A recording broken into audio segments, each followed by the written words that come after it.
Hello, everyone, and welcome to tonight's episode of Critical Role, where a bunch of us nerdy-ass voice actors sit around and play Dungeons and Dragons. That may be the most ridiculous one yet. Thank you. It's on the possible range. Try. You do. Anyway, welcome. Before we jump into tonight's session, we have some announcements to get through, beginning with the first of our two sponsors tonight. The beginning, the first one, NordVPN. Sam.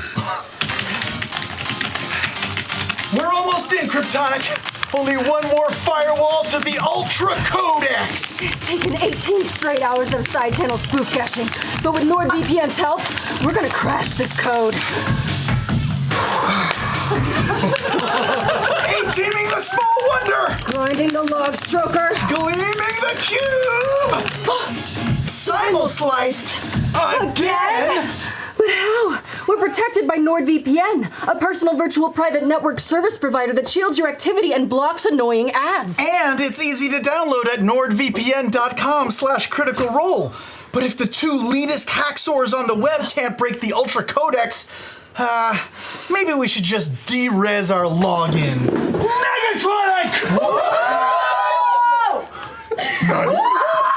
It is I, the serial killer broadcasting coast to coast to help foil this heinous scheme! But wait, I heard after Da Vinci, you went dark, you debooted. Sure, I control deleted from your existence. But from my world, I've been watching you in my virtual mainframe. I haven't seen cube gleamers like you since the 90s! And I've got news! The Ultra Codex is crackable! Impossible! We've tried everything. Yeah. Whoa, yeah, you've been hacking heavy metal, but have you tried the Mobius device? Whoa! You mean the legend is real? 0111011. That's binary for yes. I know that. Override! BlackWidow73 at AOL.com! I give you the secret key to the hacknet! With it, you will feel like a god. Now get ready to jack in for justice! Okay. I can't see my On my mark! Oh, shit. I'm Gary. This is not Gygax. Okay, the modem is buzzing. Switch to Phantom Logic on Triad Protocol. Alpha channel? No, damn it, Beta! Positronic! Target online! Wait, they throw a DOS boot cipher on the Moon Freak. Wait, are they trying to skiz jam our goof troop? I'll flush him down the Fortran. Now just enter the password. It's Swordfish!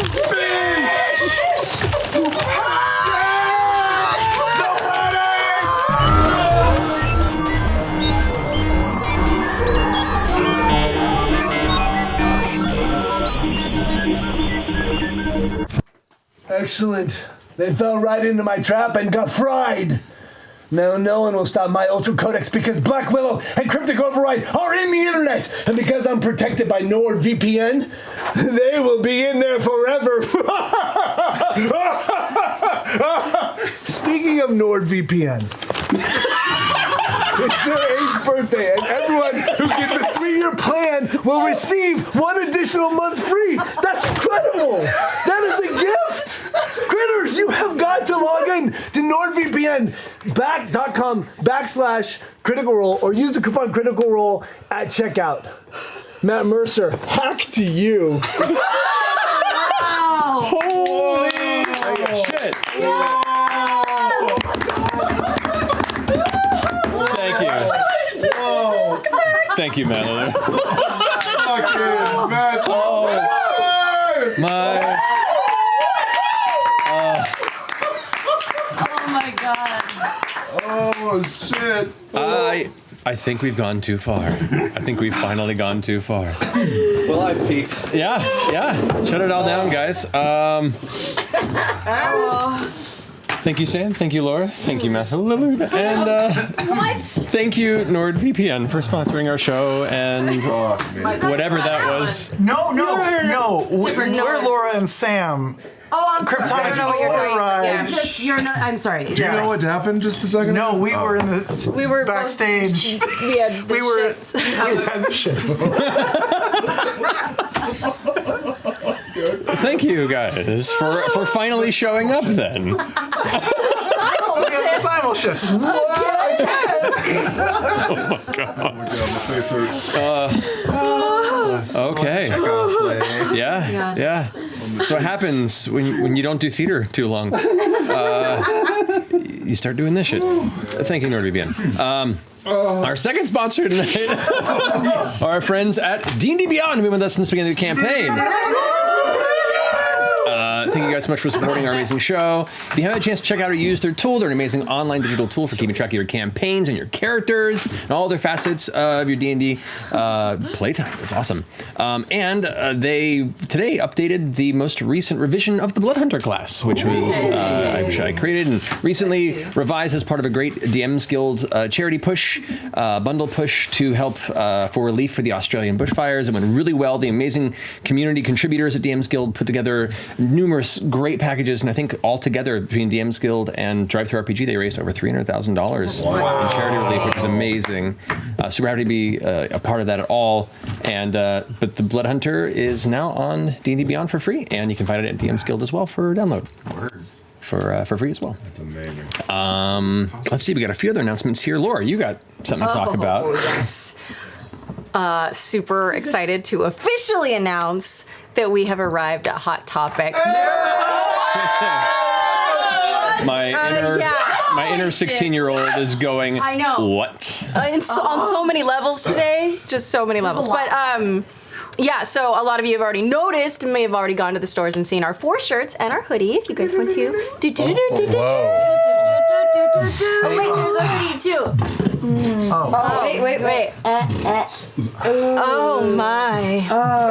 So yeah, they're online and they're at the stores. You can find them online, hottopic.com/critical role. And if you can't find them at your local store, just ask the store associate for help. They can order it, they can ship it to you. I know that some of them are already sold out online, but they're on back order right now and they're getting more.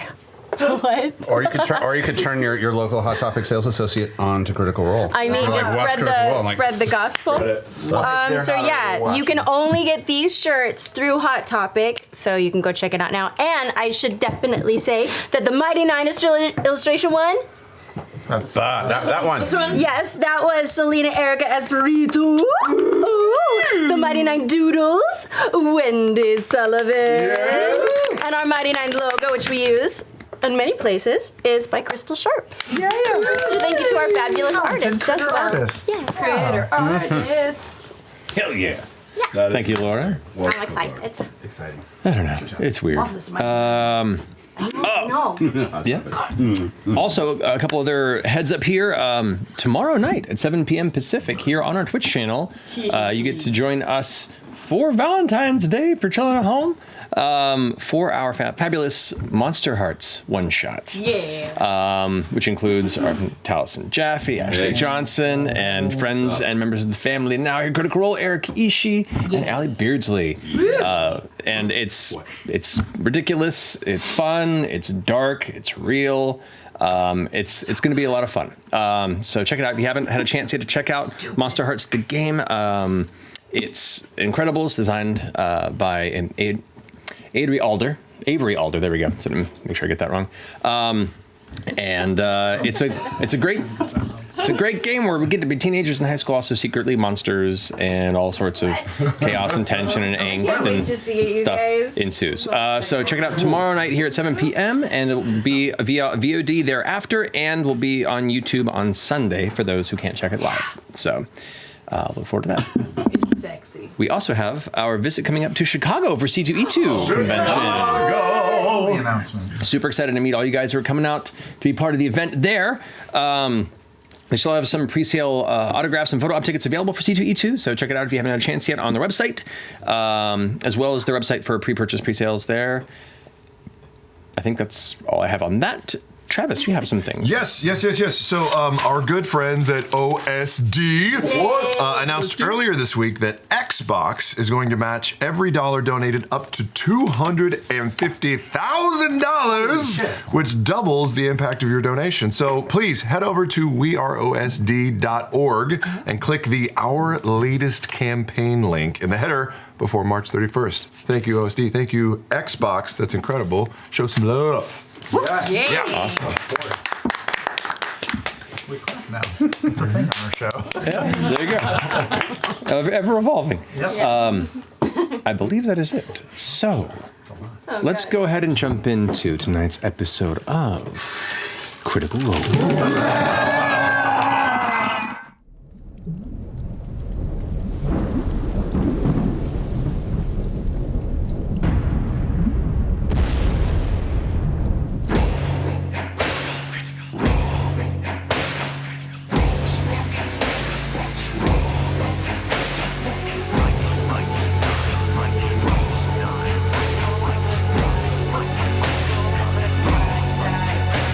The adventure begins. They were always beside you, your nerdy best friends, and the DM to guide you. And they rise from the flames for the battles ahead. Villains beware, 'cause you're about to be dead. They got magic and flair, they got falchions and cunning. They don't see over there, there's a monster incoming. Inspiration is waiting, rise up, don't think twice. Put your fate in your hands, take a chance, roll the dice.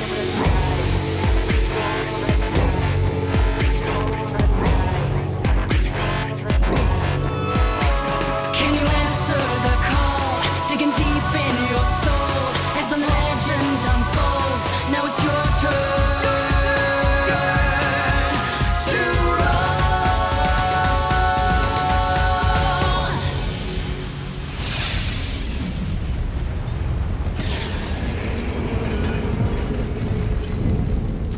Wars. And welcome back. Hacksaws. I don't claim to know her.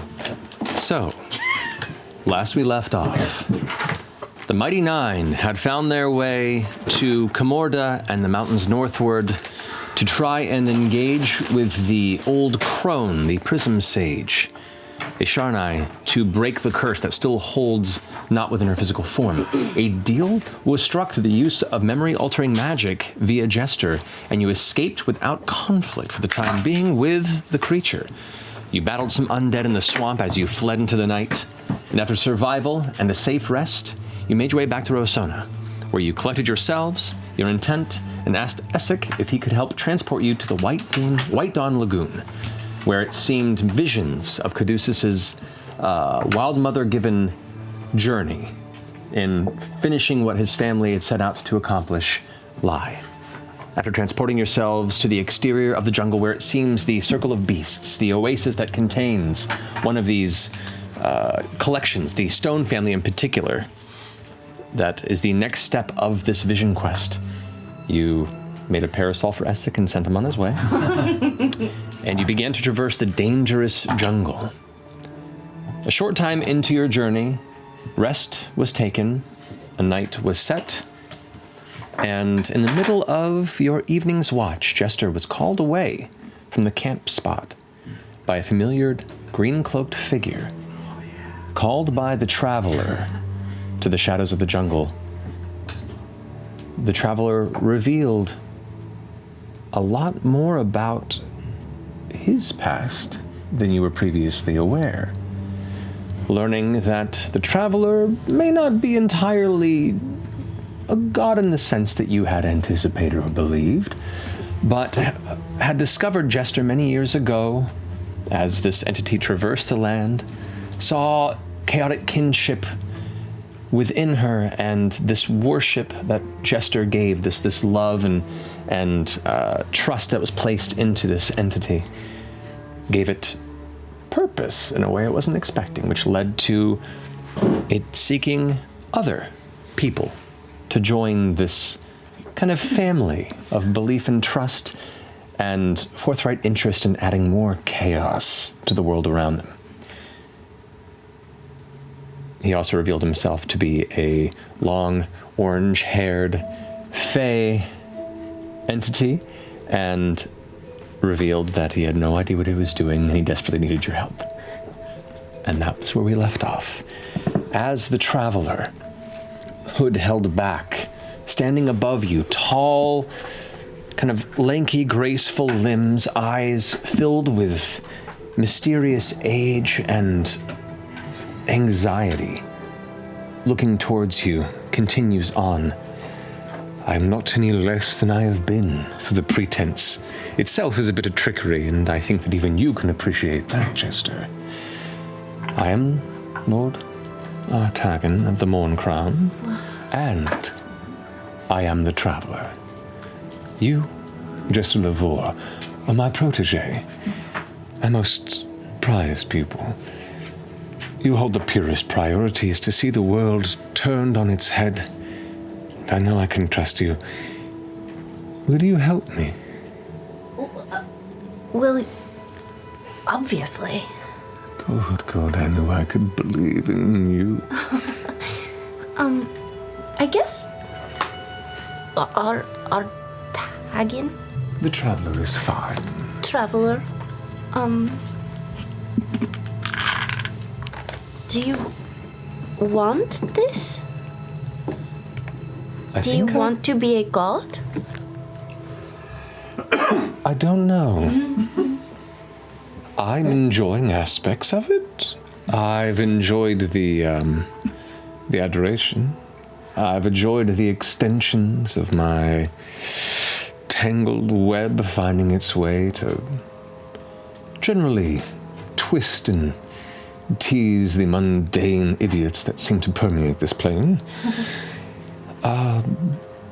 But I've reached a point where I generally don't know what to do from this point forward.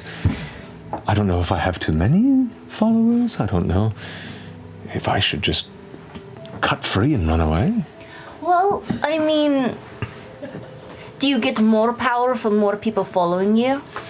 It feels that way to an extent. If they follow you, do you have to answer them? Not always. I mean, I haven't always answered you. Oh, I wish I could have. Trust me, I really wish I could have, but I'm not one entity. Well, I mean, whatever we decide, I mean, are you still going to hang out with me? If you'll have me. Okay, good. I would be really sad if, you didn't want to do that anymore. Oh, if I was to leave, I'd take you with me. Oh, that's fun. Where would we go? All sorts of places. Now that the doorway has been open for some time, I think we can travel quite easily through many of the planes, maybe other worlds. This is but one of many prime materials. I'd be curious to see what else lies out there, huh? Me too. I mean, we have to, take care of some stuff here first, but...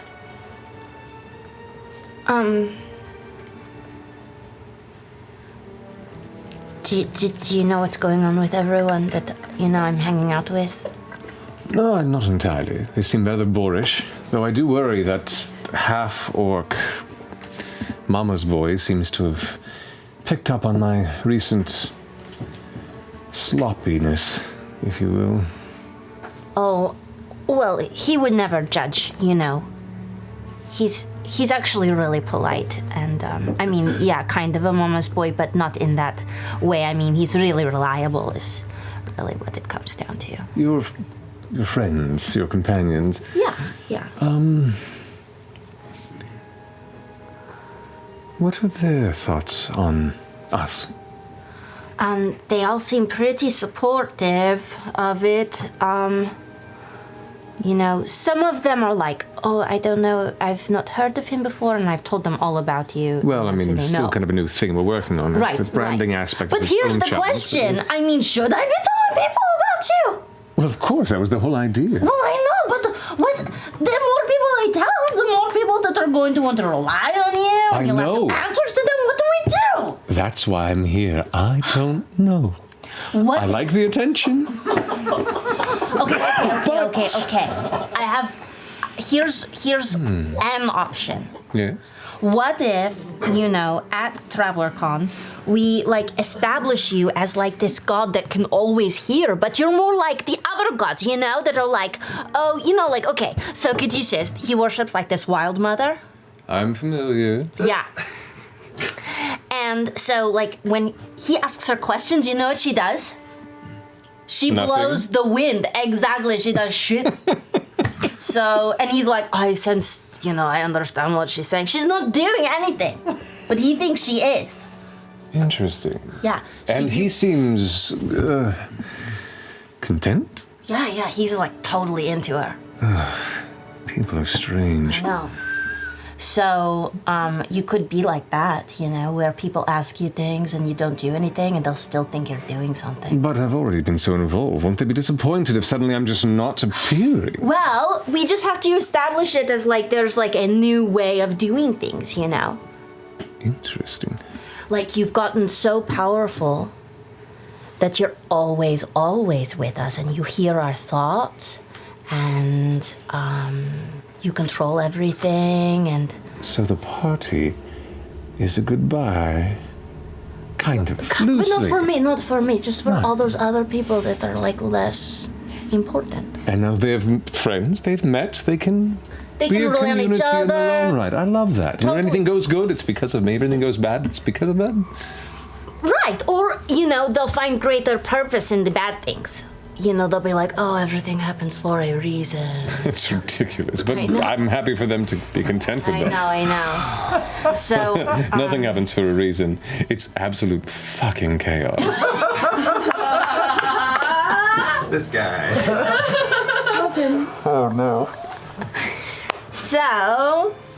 one of the things we could do, what if I just had everybody, all my friends, Yes. What if we got to TravelerCon and we were all your high priests and high priestesses and stuff, and we helped establish how the religion was going to be, We could show people how to pray to you if they haven't done that before, Right. I'm gonna warn you, it's a very eclectic mix. Are any of them as powerful as me? No, not at all. Okay, so we can totally fool them. Yet. Okay. What? Well, you got to make sure I'm always ahead of them. Well, you're doing great. I'm not. Look, just don't worry. Just don't get lazy. I'm never going to be lazy. I know. Well, so we gather your friends, convince them to help. You act as acolytes. Yeah. We have a celebration. Yeah, what are we going to do there? What do we just give a concert or No theater. But music, perhaps. We can bring some performers in. Okay. Yes, refreshments. Yeah, obviously. Right. Yeah. We could do some displays of power. It is a volcano. Maybe we can make it erupt. Well, just make sure, that, it would solve your problems if, they all got wiped out at the same time. I suppose. Then they wouldn't be relying on you anymore, but your power might get less. It's not even about the power at this point. It's just about keeping it interesting.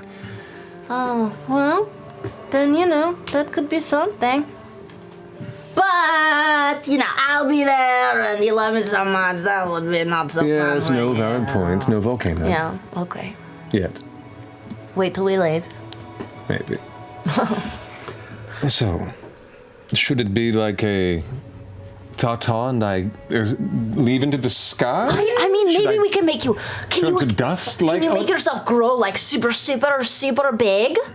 And fill up the whole almost sky? This great big presence and then you lift up and you disappear and we're like, oh, yes. A visual ascension. Yeah. And now I'm with them at all times, not answering a damn thing.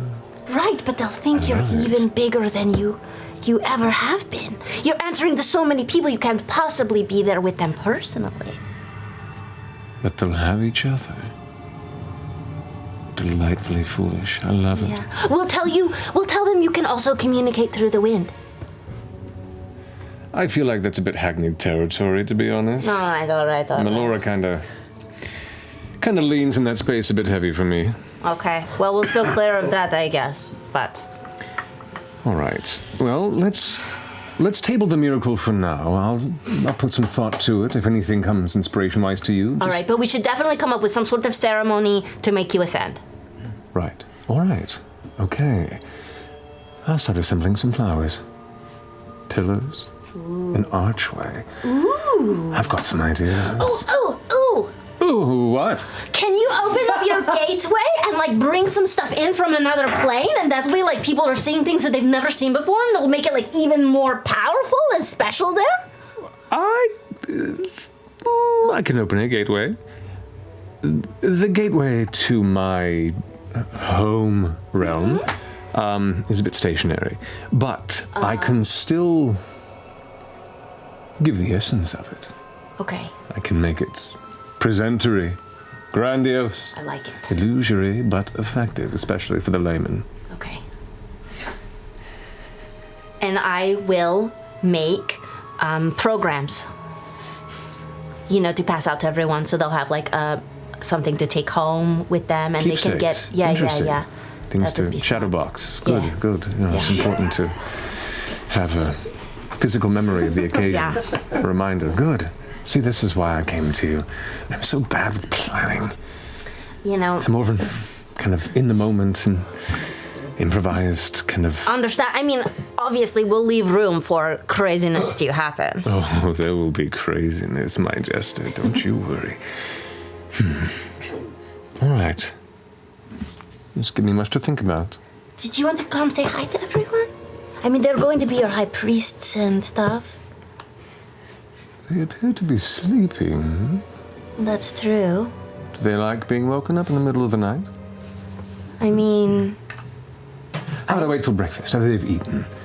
We'll eat, then you will, come in, see if we can fool them and make them think that you're, even bigger than you are, right? So, they will, see what we can do for them to make other...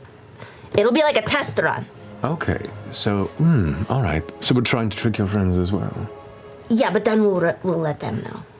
I'll follow your lead. Okay. You'll know when I arrive. Yes, I will. Jester. Well, but does this mean you're not always with me? It means I'll be with you as much as I've always been. And if they're not yelling into my ears as much, maybe I could be around more often. Okay. You're still my favorite. And you're always mine. Go. Rest. And he extends his hand and you watch as all the local bush kind of bends and pulls do this away. the rest of the time, though? Because this would really help our trek through the jungles. Oh, I'm sure it could, but I've got a lot to do with the planning and the individuals. You understand. But I've given you some tools. I'm sure you could find your way. We'll find our way. And if you rely on me continuously, how are you going to prove yourself? How will I be more powerful than everyone else? Exactly. I'm going to find my way back. You don't even need to make this path for me. I'll take it, but you don't need to. And walk really fast away so that he doesn't take it away as I make my way. He does this with his hand, and you watch little flowers go bloop, bloop, bloop, bloop, kind of following your footfalls as you make your way through. It can just be beautiful. It doesn't have to be helpful. And you kind of just run forward and look back, and he's gone.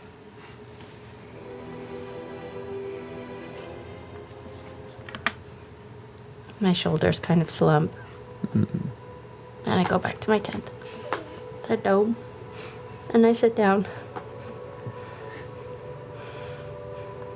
Oh man. Can you hear me now? Oh man. I go to sleep. All right.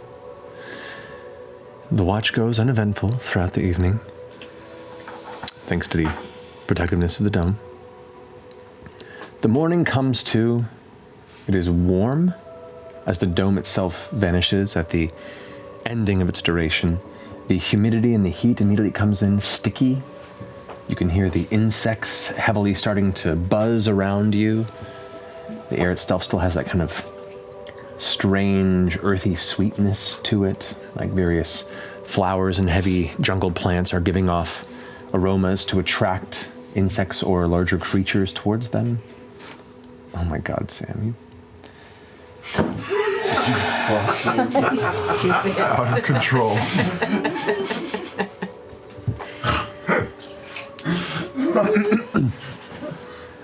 But you all come to consciousness.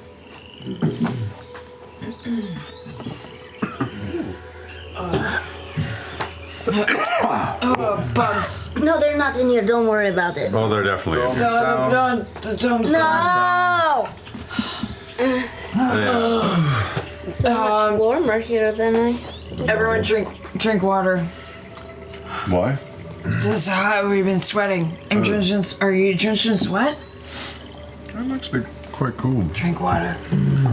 I go to reach for my flask and it's not there. What are you looking for?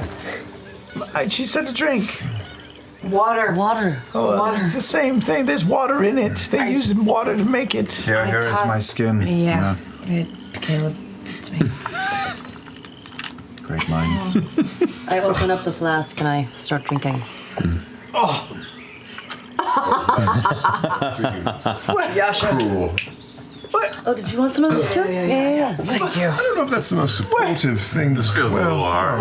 Yeah. Well, I feel like you throw a person into the deep end. Isn't that the way you do it? And then that's how they. If you're trying to drown Recover? them, sure, you throw them into the deep end. You got to figure out how to swim. Wasn't trying to prove any point. I was just being like super selfish. I don't think that hydrates you at all, though. I already drank like a bunch of water.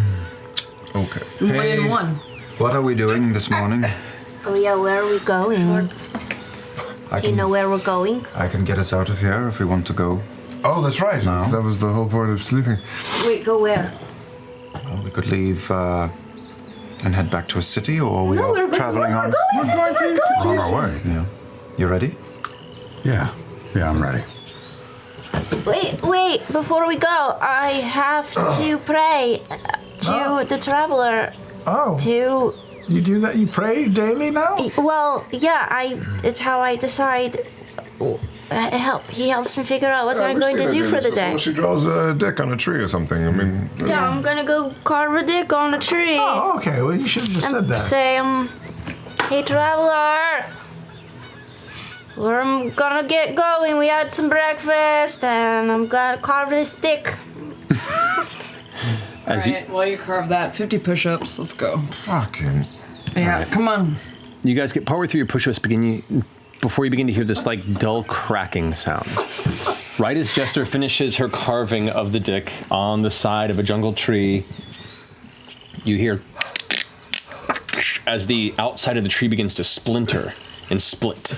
And from the edges of this carved dick, you see flowers begin to bloom and erupt from it. Vines begin to suddenly start shifting out of it at a rapid pace and swirling around, almost encapsulating a large majority of this clearing you guys have been sleeping in. The fallen, rotted log that you had set yourself to rest against, itself being kind of swallowed by these vines as flowers of all colors begin to permeate. The scent of the air immediately begins to change to a very welcoming, almost bakery-like aroma. You can see glowing fireflies beginning to tangle through and swirl. The wind itself becomes cool and kind of sends a chill through your back. Yet it's alarming, but you feel comfortable. Praise be! What is happening? What is this? Oh, this is a bit weird. Did you do this? The traveler has made his presence known. Is this the You watch as the dick suddenly begins to fold into. I love that's the base of it. To fold into the tree and become a doorway. Oh, jeez. A small doorway that grows in size. Doesn't look He comfortable. travels. the base grows? That surely made a dick hole. He travels everywhere, to and fro. He travels bright- great distances Why are you because he talking is like a that? god. A bright, kind of tealish light begins to emerge from this carved hole in the center that opens up into an arched gateway. Okay. That is a urethra. And stepping from it, you see to you, and a handful of you in glimpses, a familiar green-robed figure. A few steps back. I get down and kneel. And Is this? This is the traveler. I know, but The hand reaches out and touches the top of Jester's head. Thank you, my acolyte. Hello. Everybody say hi to the traveler. Hello. How you doing? He's a god, Hi. so he's really cool. Sup? Friends of Jester. You've traveled and kept her safe, and for that I'm thankful. And we are on the cusp of a grand event. One that Jester may need your aid in. Oh. Understood. Should we just tell them now? If you want. I mean, we can tell them, I Okay. guess. What's happening? I feel like What is this? Hey, so there's something really awesome happening that I just found out about. The traveler is not actually a god, I'm sorry? but he's like a mostly god. Right. I go up and I touch him. He kind of gets pushed back a bit and puts a hand up and just as a reaction, and the vines around wrap around your arm and hold it in place. Can I like monk parry him? He's a god. I just want to touch him. Make a dexterity saving throw. Okay. I believe in you. I Where are my jump- d20s? I'm jumping up and trying to get between Traveler them. has taken your My 20. Okay. Dexterity saving throw? Correct. Okay. 22. 22.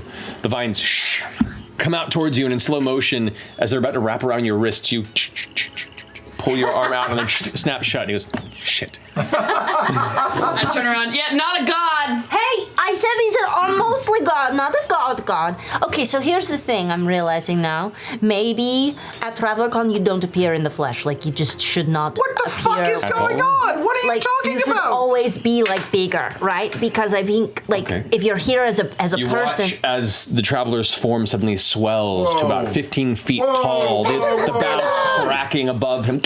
I didn't think this through. Jester, maybe not. Maybe back to normal size for the introduction. Maybe. Maybe come back down here, friend. Is this too much? So much. God. Jeez. I am the...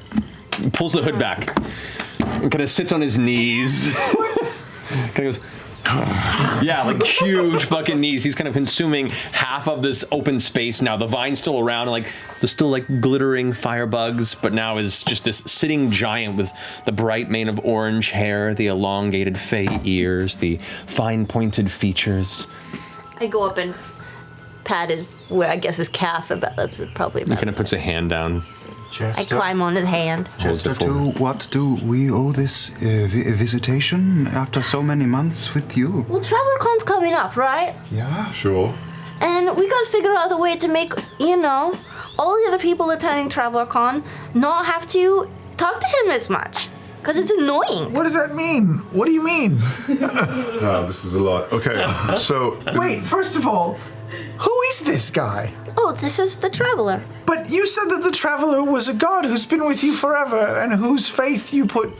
You follow. Yeah, okay, so here's the thing. I was thinking about it a lot last night, and I don't remember you ever telling me you actually were a god. So I can totally blame you for this.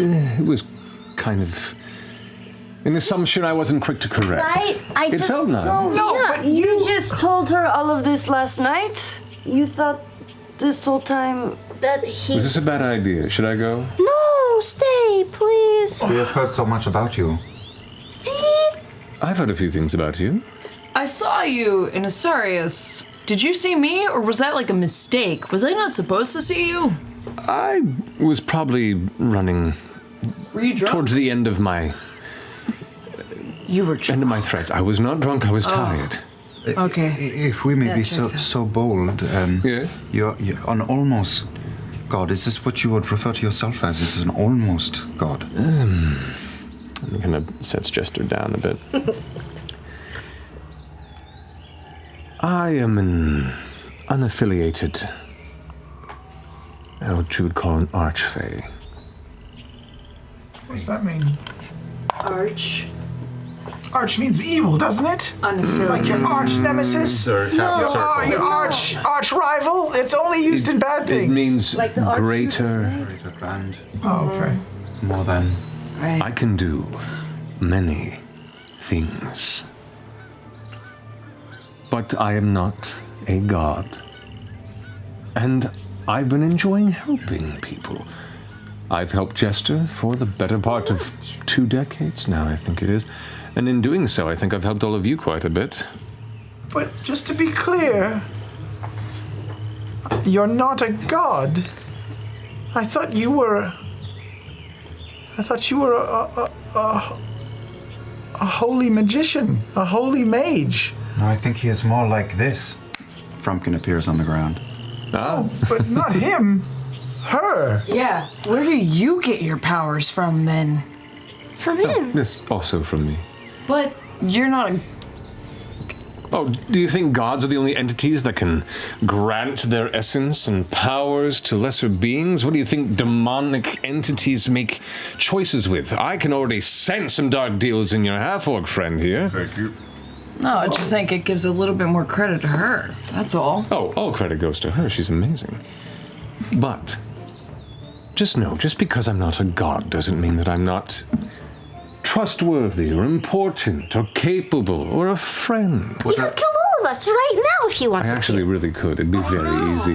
But I'm not going to do that because that's not interesting. That's not fun. What are you here to do? Find things that are interesting and have fun. to. What if, oh my god, ultimate trick? Mm-hmm. You don't show up to TravelerCon. What if everybody gets there and you don't come? I mean, That would be pretty great. it's a pretty good trick. Oh, so many angry people. I know. Are you okay with dealing with that kind of customer support? Well, Because if so, I'm all about it. You seem very forthright. To follow up on my friend's question, what is it that you do want? Besides to have fun, any particular goal? Not really. When you've lived as long as I have, you just good, bad, it all blends together. It's about keeping things interesting, fluid, weird. if the gods think that you're, acting like a god, can they get mad at you? Do I care? I don't know. I think it depends on the god in particular. I'm not doing anything to bother any of them directly, and there's not, I think, they can do much. They're all locked away in their little ethereal closets on the other side of the gate. Are they aware of you? I'm sure they're aware of me. Frumpkin, the little capuchin monkey, starts climbing up his ropes and up into his hair and swinging about. He doesn't even, he like acknowledges with his eyes, but just lets it go. Do you have a lot of followers? Oh yeah, how many people are on Mega? Maybe about little over 200. 200? That's so many more than I thought. I was thinking not that many. Just right. That seems like a rather small number, actually. I thought. It's a very curated circle of individuals, thank you. I've seen this face before on other people. What are you talking about? Oh man, you don't know what you're doing, do you? I like him. He's the one that listens to the wind. Yeah. What? I could smell her on you. Oh, yeah. She's boorish, but I like her color scheme and style. It's fine. Caught half of that. I thought that was mushrooms. It is mushrooms. Very acute. Thanks. Anyway, Feels like if you have this con or whatever at a volcano is too large of a venue. For 200 people.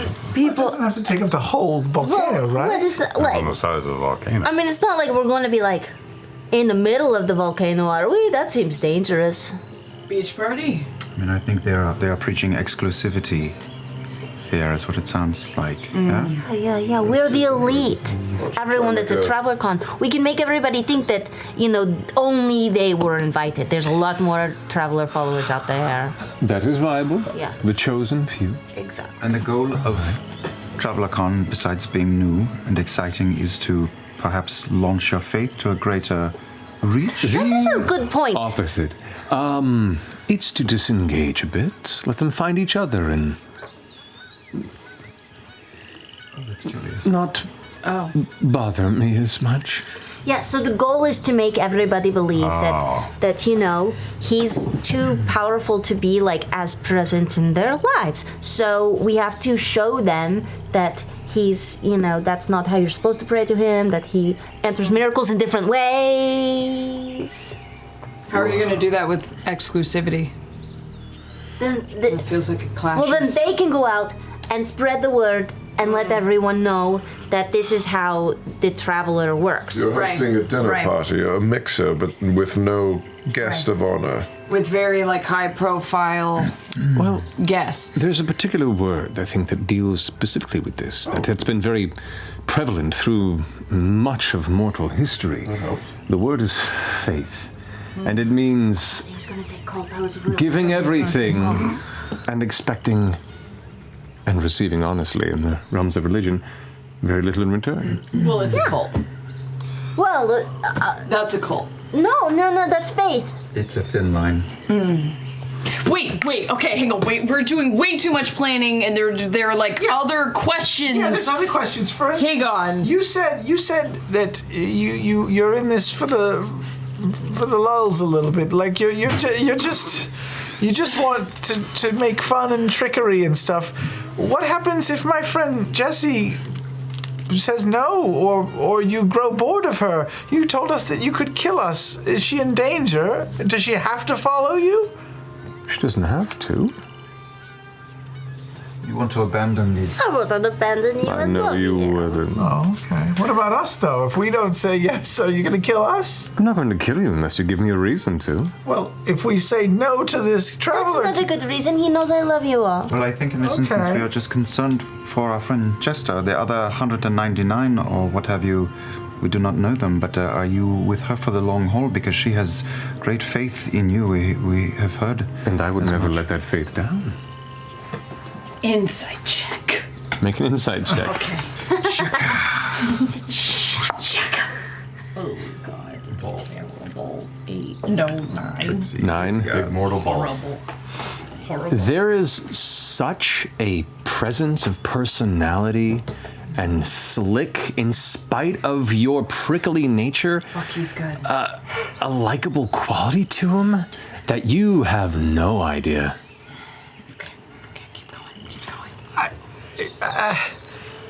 All right, well, I guess I feel slightly more relieved that you're not intending to harm any of us, but backing up to the Traveler Con a bit, your plan is to get 200 people together and just trick them with, Well, with here's the theatricality. thing. We have to figure it out, okay? It's a lot of pressure. Okay, I'm not the best one to speak to this. Caduceus, I feel, is, but I feel like if you're going to establish a group that's supposed to support each other or be there for each other, you need to give them something. And I'm not talking about an object or money or anything, like something to be faithful in, a set of guidelines, precepts. Yeah, this is we gotta figure out, something to follow, a code. Yeah, do you have right? a credo or a manifesto? But that's or what the belief whole point of system? Traveler is, to not have that. We just... You need a story. Thank you, Caduceus. A story. Yeah, what do you believe in, man? What do you want the world to be? When people talk about you, what do you want them to say? Yeah, what are your adjectives? This would actually help me a lot, because I am very bad at this. She has been describing you to people in pamphlets, I'm sure you've seen them, as a really cool Have guy. you seen the pamphlets? I have not seen any of these pamphlets. Oh Show my gosh, I me. did in my bag. Here. They say that you're a really, Gargantuan really body cool holding this guy. tiny pamphlet. Really cool guy who does really cool things. And you're super powerful. This is ridiculous. I'm sorry. And with that, there's a swirl of greenish blue wind, and he's back to a regular, though still taller than most of you, form. And he's looking at the pamphlet. Frumpkin sitting on his shoulder. This is quite good. The artistic Oh, details on this. And the margins as well. Thank you. Yeah, but I mean, this pamphlet, while amazingly designed and beautiful, Thank you. I don't feel it's it's not something that your followers would carry around and be like, "Have you read this book?" You know, it's not. It doesn't have that kind of heft to it, Here's right? the thing. You asked me what I want.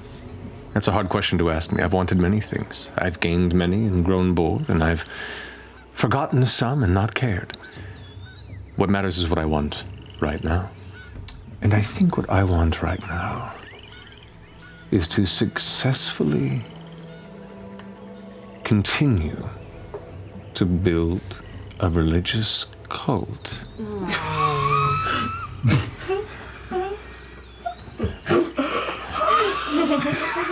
I'm both where only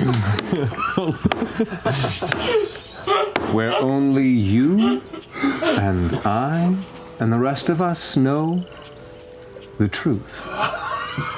Because my, what a trick that would be. It's pretty great. It's pretty. They're inventing Sea Org. I am so conflicted. I mean, first off, maybe use club instead. Club or organization. Religion. Well, outwardly, yes. I just thought it was a fun term already thrown out. Super fun. I'm also sensing a theme of more of a rejection of norms and structure. Yeah. So perhaps the message is throwing off the shackles of conformity, tradition, responsibility. Yeah, hedonistic. Chaos crew. Well, Chaos crew. No one can see this over here. Chaos crew. So your objective is to have fun and not to achieve some sort of tax-exempt status, correct? The third one's silent. I have no interest in monetary gain. If that's what you're inquiring about. I mean, if no one's getting hurt. I bought enough fabric so all of us can be high priests at TravelerCon. Should we sidebar for a minute? Wow. People being tricked is fun. Extremely shitty people being tricked is so much more fun. And there are so many shitty people just waiting to be tricked. It's true. Yeah, you know. It's true. What? Yeah. Gosh. I think I'm just confused about how I feel like you've been tricking Jester. I'm just... If that's part of your thing, I don't know how I feel about that, you know? Not intentionally. I understand where your concern lies. But have you found yourself trusting and caring for other people and yet keeping things secret to yourself to keep them safe? To make them feel comfortable? He's good. Yes, I feel like that's different, but yes. Yeah. I didn't intend for this to be what it was, but it was this young girl's joy and faith in me that brought me on this path. If anything, she tricked me. I mean, you gave me a lot of powers. You know? I like You didn't being lie helpful. about that. So you wanna... And they're still scrubbing the paint from that temple, by the way. Oh, yes. So mad. Oh, I can tell. You don't want to deal with the day-to-day struggles of being a god. You want to retire. Why do you think the gods went behind the divine gate? Because it was to preserve the things they created? Because of the damage of the calamity? No! They got bored of having to do the bidding of every mortal at their feet, and they left to take vacation forever and occasionally send a bit of power their way. Well, you know, the lot of us certainly trust Jester completely. And we also know a great many shitty people. I wonder if we help create the best Traveler Con that ever was. If maybe we could make it a full circle and you could help us with some of those shitty people. Oh, I already have been. We know, we have seen it. As long as you have her around, you'll have me around. Well, we would have to put on a very good show then. Here's the thing, though. I'm Absolutely not. With Yasha, those things have repercussions on like a grander scale. Which bits? Sometimes if you trick dumb, stupid, idiotic people, it informs the rest of their lives. But I am not talking about dumb, idiotic people. I am talking about the most intelligent, ruthless people in this world. I mean, Bo's right. I was a big fan of practical jokes, and I mean, you were? You were? Things could get out of hand on occasion. It's been a while. I knew I liked him. I mean, if things do get out of hand, it can be a problem. I'm not going to speak more on the subject right now, but... Well, you just don't know how to escape. I know, you just have to bamf away. It's only a problem if you remain to be there for it. You turn invisible, you run away, you dimension door. There's so many options. I'm not really a runner. All I am You saying... don't have to run. It could be just an easy step. All I can am show you a saying few tricks. is this. And I cast Seeming, and everyone is wearing green robes. Oh, I didn't even have to buy the stupid fabric. See a big smile curl across his face. We have done many great things together. Make mine have more embroidery. It has more embroidery. I have no desire to harm innocent people, but we could create something unique. A bit of life. You know, in a hard life. We are in control of ourselves. We do not have to harm anyone. Unless there are people who deserve to be harmed. That is a super intense responsibility and kind of requires a certain amount of ego to like say that. Hello, my name is Caleb Whitaker. Nice to meet you, Caleb. I don't know if I can subscribe to that, but I owe Jester a great deal. And it would be unconscionable not to help you with whatever path you're moving towards, either for the delight of crowds or to keep anything from getting out of hand. I agree that, I'm just here for Jester as well. And if these people are going to come to the volcano and expect something, I suppose it would be more fulfilling for them to get some sort of a show than to leave disappointed and empty. Yeah. But I still would like to... I'd prefer it if they were set up with some sort of path to success or happiness rather than just being tricked for trickery's sake. Right. We want them to be happy. It feels good to believe. Your belief in the Traveler has helped you a great deal, not just because he's bestowed upon you powers, but also he's given you friendship. Yeah. And it would be nice to give the other people at your con that same potential. He walks forward toward you, Jester, seeing the hints of doubt and small, cold trickle of sorrow of the reality that you've been wrestling with since the evening. Kind of just reaches out and touches your chin and goes, "Words are just words. I'm what I've always been, and what you've made me. This has not changed. Yeah. If anything, I trusted you with this because of what we have. I'm sorry if you're disappointed." No, I'm not.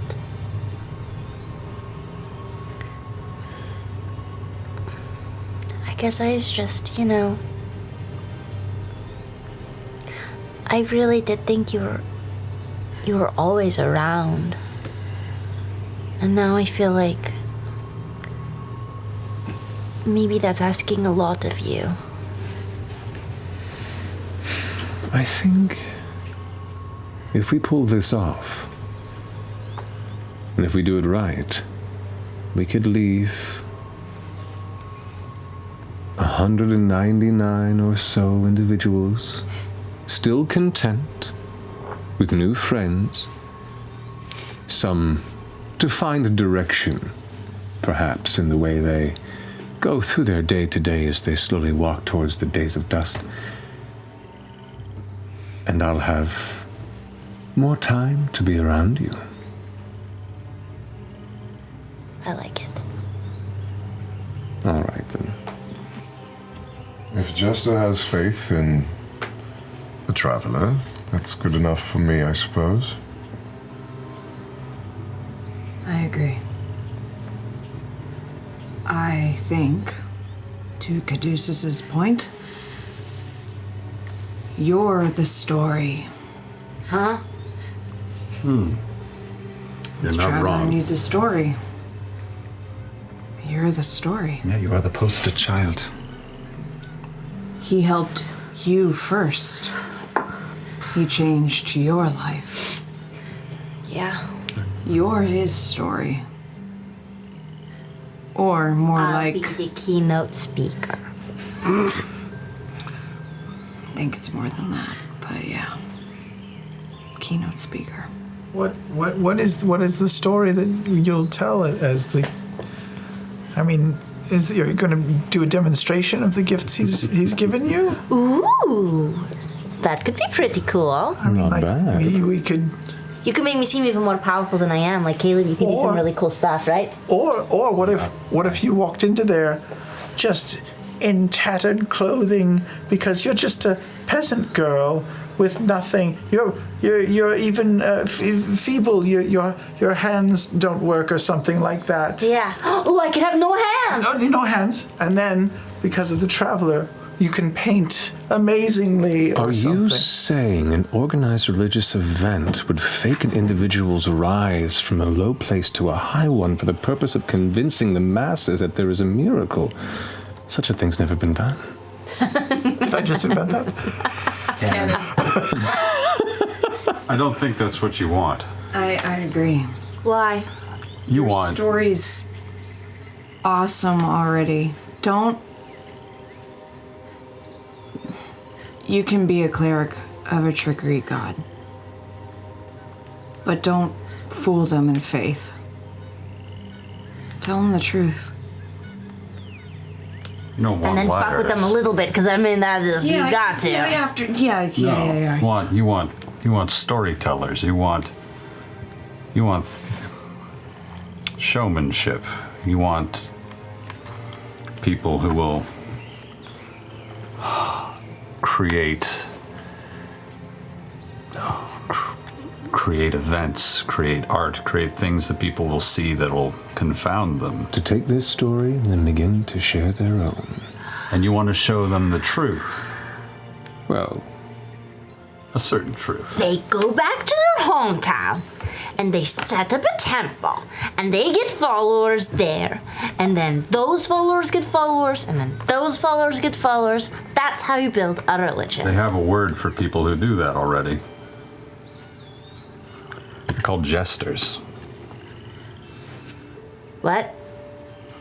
A trickster who shows the truth. I mean, how did you end up with that name in the first place? Well, thought it sounded cool. I thought jesters were people that made people laugh. Yeah. You thought it? You chose your name? Well, yeah. Your mother did not name you? Well, she did, but she told me I get to choose my own name. What was your name used to be? I don't think tieflings. Do tiefling? Yeah, there's a thing if I. Did you have a name before this? What did your mother call you before Jester? What was your mother's name? For you. For you. For you.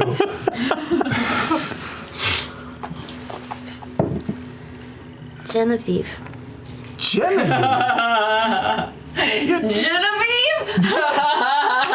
I mean, Perfectly reasonable. Jenny.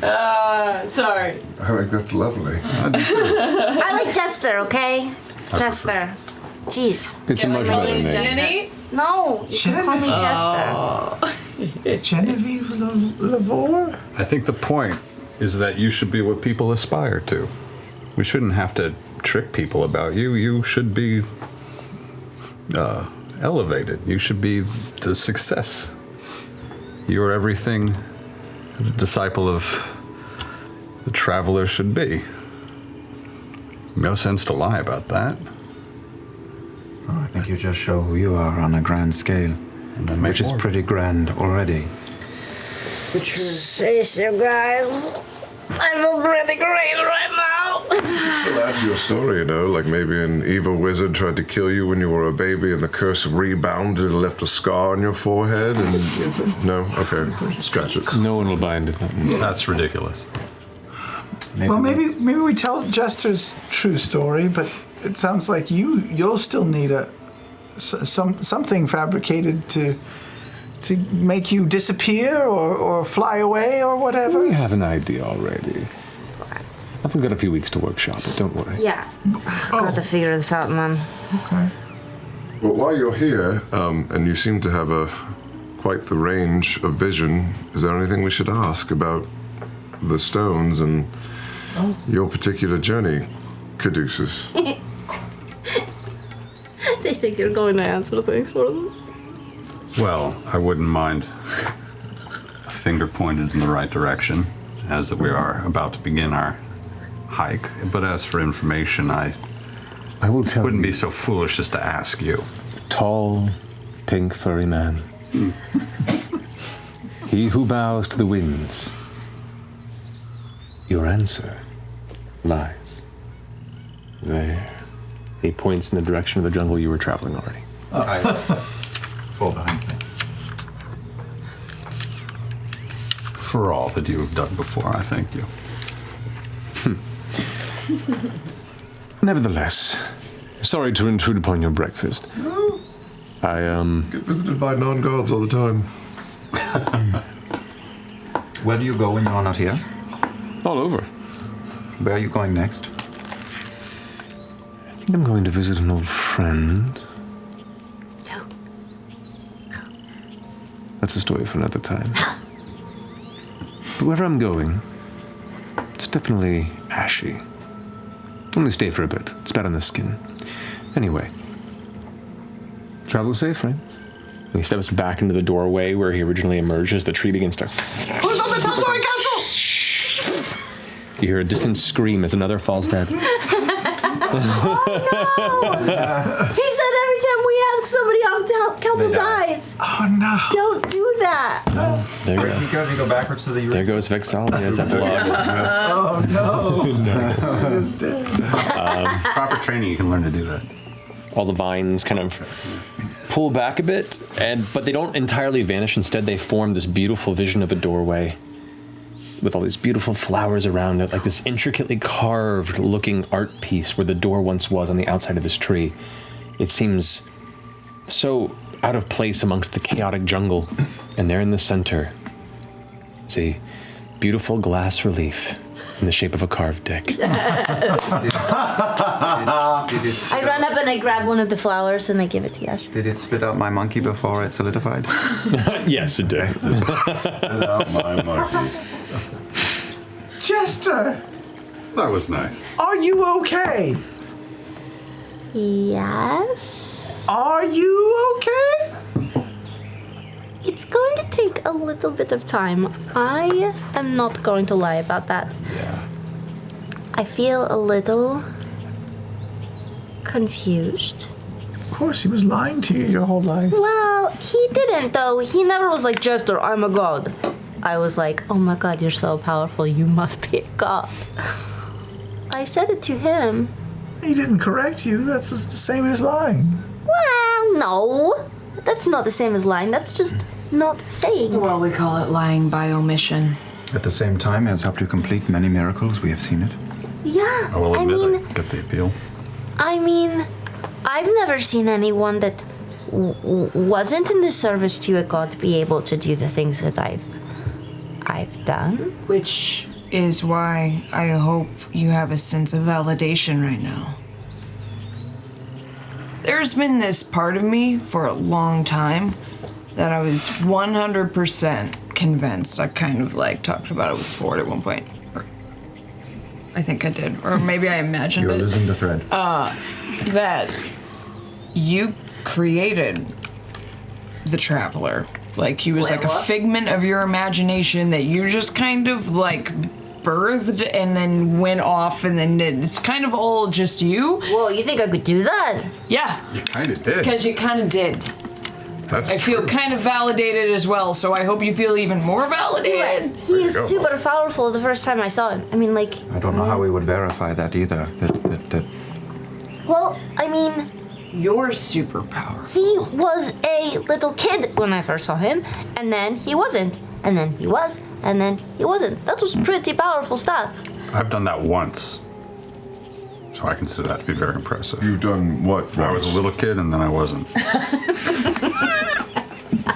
Oh my god. Anyone can do that. Wait, so but he wasn't a real little kid when he met you. That's how he befriended you. Oh, yeah. Made himself appear that way. Yeah. Well, yeah. He told you what you needed to hear. Don't most gods?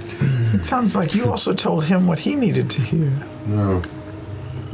Well, I mean, he clearly needs you too. He's asking for your help at TravelerCon, Sure. but more than that, over the past, how old are you? 14, 15? I have no concept 14 of... or 15. Well, I mean, that's how you act. I don't know. Oh, do I really? No, you're just so cute. But for all that time, he's been coming back to you for a reason. He needs you. He needs your validation and he needs your It's not support. that he just needs my validation and he needs my support. He likes me. We're friends. I know, but that's pretty impressive. Just could I ask an important question? He's never asked you to harm anyone, right? All these tricks, they're not at the physical expense of anyone. I mean, everyone's going to be safe and have a laugh afterwards, right? It's not ever going to end in someone Well, I being mean, hurt. He definitely gives me the ability to hurt people. I mean, you guys have seen that. yeah, but only in defense of yourself and us, not for giggles and shits. Ford's got a point. I mean, that's not what he's after, you know? I don't know. You about heard that. him say it's boring to him. Just going out and killing someone, what's the point, Yeah, right? he's looking for fun. He's not looking to strangle anyone or something like that. Exactly. Been there, done that. Yeah, a cult Can't is. tell if you walked up to that or not. I really can't. I mean, a cult is all well and good. I don't admit I don't know a ton about them, but I do feel like, the story on cults is that, I don't know, people normally die. I mean, en masse. the only experience I have with cults outside of apparently my own is like Virus. yeah, and they were real bad. Yeah, not great. But I don't think that means that we have to be. Are we a cult? Oh man. He literally said, "You're I a know cult." what he said, Ford. But I think TravelerCon could be the deciding factor. It could be the turning point Of what? of making it a cult versus a religion. No, it's a cult. It's a cult. It's But we could make it a positive cult. We could make it. Yes, this is We the could look thing. at this as a not a problem, but a opportunity, like an opportunity to make Opportunity? to be good, to make these people have good lives, and or at least I don't know. That's a cult. I agree. Well, the semantics, cult, religion, what is very obvious is that he trusts in you, as do we. And if he is looking to you for guidance, if you are his number one, perhaps you have the ability to decide what this is in the world. Yeah, that's the thing. I think I do. You do. I mean, we gotta figure this out. I mean, like, Jessup, how do you feel about all this?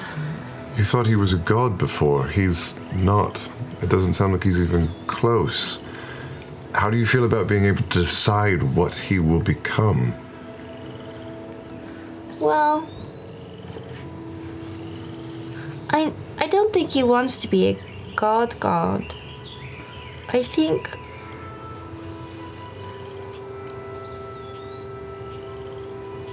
I don't know, I feel like it's a lot of pressure. I feel a little overwhelmed, I'm not going to lie. Wait, what does he really want then? If he doesn't want to be a god? I think he wants the power. He enjoys the people, worshipping him. He likes the compliments. Did get a sense of ego. I mean, it's understandable. He's really powerful. He's super cool, and he's very handsome. Now that I've actually seen his face, it is as handsome as I thought it was going to be. Much, but sure. I've never seen eyebrows quite that large. I wonder how he gets them like that. He should honestly tweeze a little. No. I mean, just End of the day, it is an awful lot to process for you and for us, and perhaps maybe I feel like we're all kind of picking at you quite a bit. Maybe you need just some time to mull it over. I'm going to be doing some meditation soon. Maybe you could join me. We can both meditate. Yeah. I'll lead you in another guided meditation. Everyone kind of fell asleep in the last one. I didn't fall asleep. Wow, I fell asleep. Okay. Regardless, we're here for you, and we trust you. Yeah, and if you want to put on a great show for these people, we'll help you do it. Because it would be helping them, right? I mean, how much of a bummer would it be if they all got out to TravelerCon and then it was like, just kidding. Yeah, cheese sandwiches and they took off with like a mattress on the ground or something. That would suck. No, but you are more creative than that. You just need some time to let this sink in. Yeah. Hey. Okay. Just give Chester a hug. Oh, bro. Thanks, bro. I'll join the hug. Oh, thanks, Mom. Chaos hug. Chaos hug. Yeah, sure.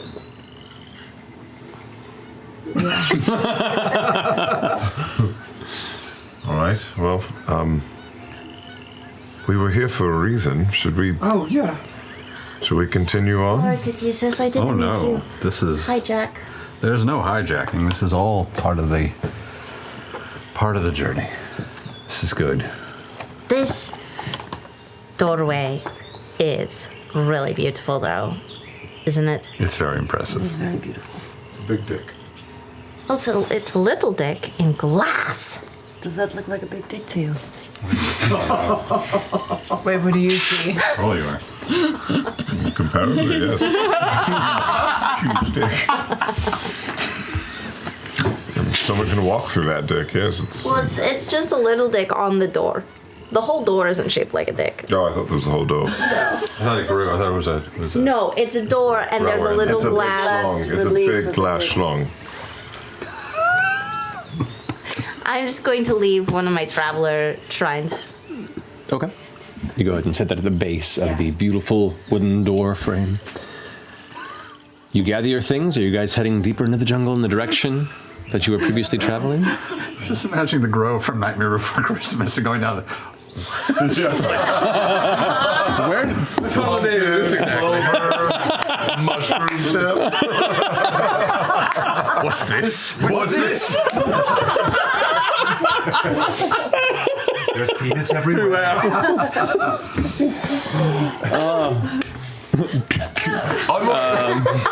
I'm going right in.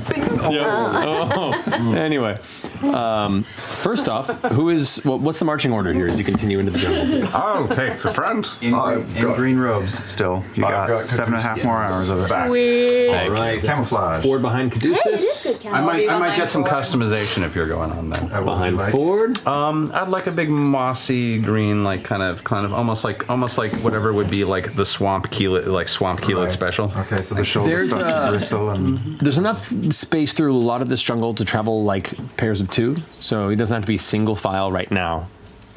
So, does that mean you want to put Ford up front with Caduceus? Sure. And then Beauregard in the back, and who's with Beau?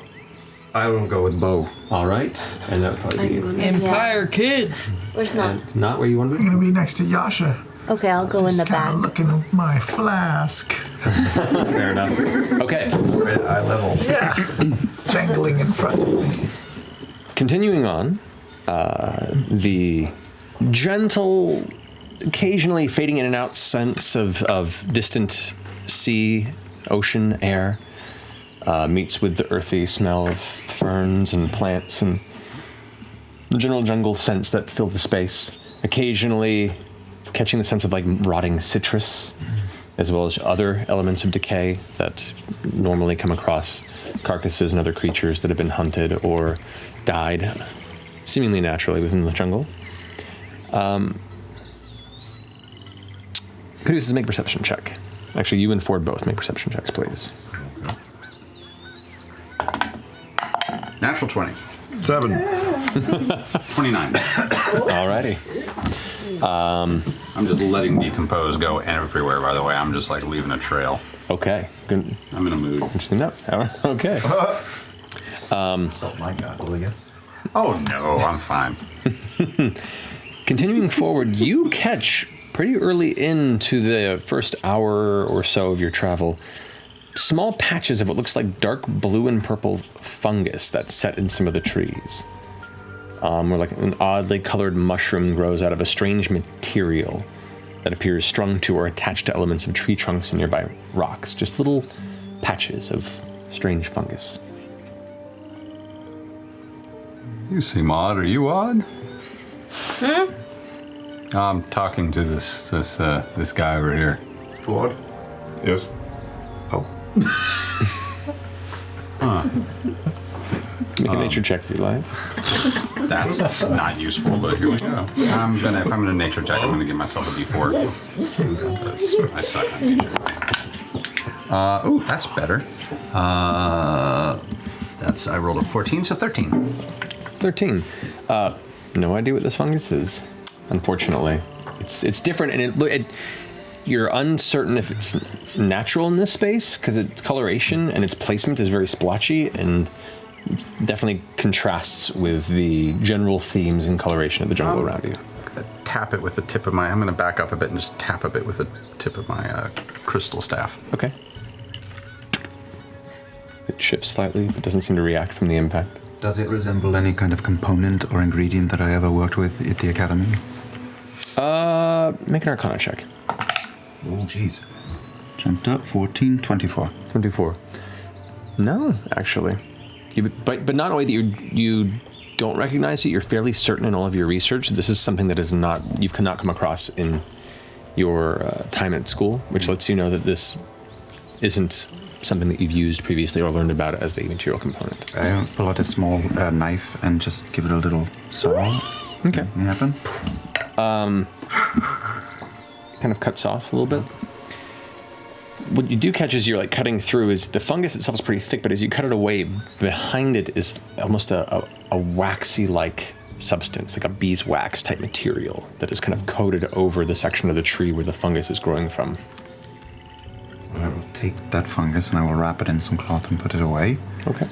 And I will pull up some flame in my hand with a cantrip and just hold it close to the wax. Okay. It slowly begins to melt. You watch it just drip down in these little beads. And as it begins to rapidly burn away due to your pressure and heat, it begins to give way to what looks like bones. We're on the right track. We're on the right what? track? Yeah. What? Because the trees are made of bones? I feel like you're not sharing enough information. Do you mean the tree has bones, or are there like little bones shoved in there? No, the tree itself isn't bones, but the wax substance that is there that the fungus is growing out of, it looks like it's trapping in something that had bones. Oh. Little bones or big bones? From what you're looking at right now, small bones. Make a nature check. Wait, so the fungus is growing out Sorry, this of would be the medicine. bones? Medicine check for you. Medicine? Yes. Can I? Oh, sorry. 18. Okay. There is damage to the bones. They are scarred, kind of pockmarked across the surface, and you gather the damage to be acidic in nature. damage. Kill the thing, and then they. Something's coated it gonna in do wax. acid damage around here. Something's gonna do acid damage around here. Anyone got stuff? I started looking around at plants that look like they could shoot out the acid. So some sort of living thing is either collecting creatures and sealing them in after they have disposed of them, or Like a spider? Maybe We're going to be coming into contact with some very unusual creatures. Like man-eating plants. Things that you've never seen before. Things that you've never seen before. Things that nobody's ever seen before. Fair enough, that's worse. ROUSs? Any stories in your family? Just the one. On my altar, you will feed these limbs to the beasts that water there, so that they may hold my mark. Upon this site you shall build a menagerie, whose beast shall be my gift to the Changebringer, to remind her that nature is infinite.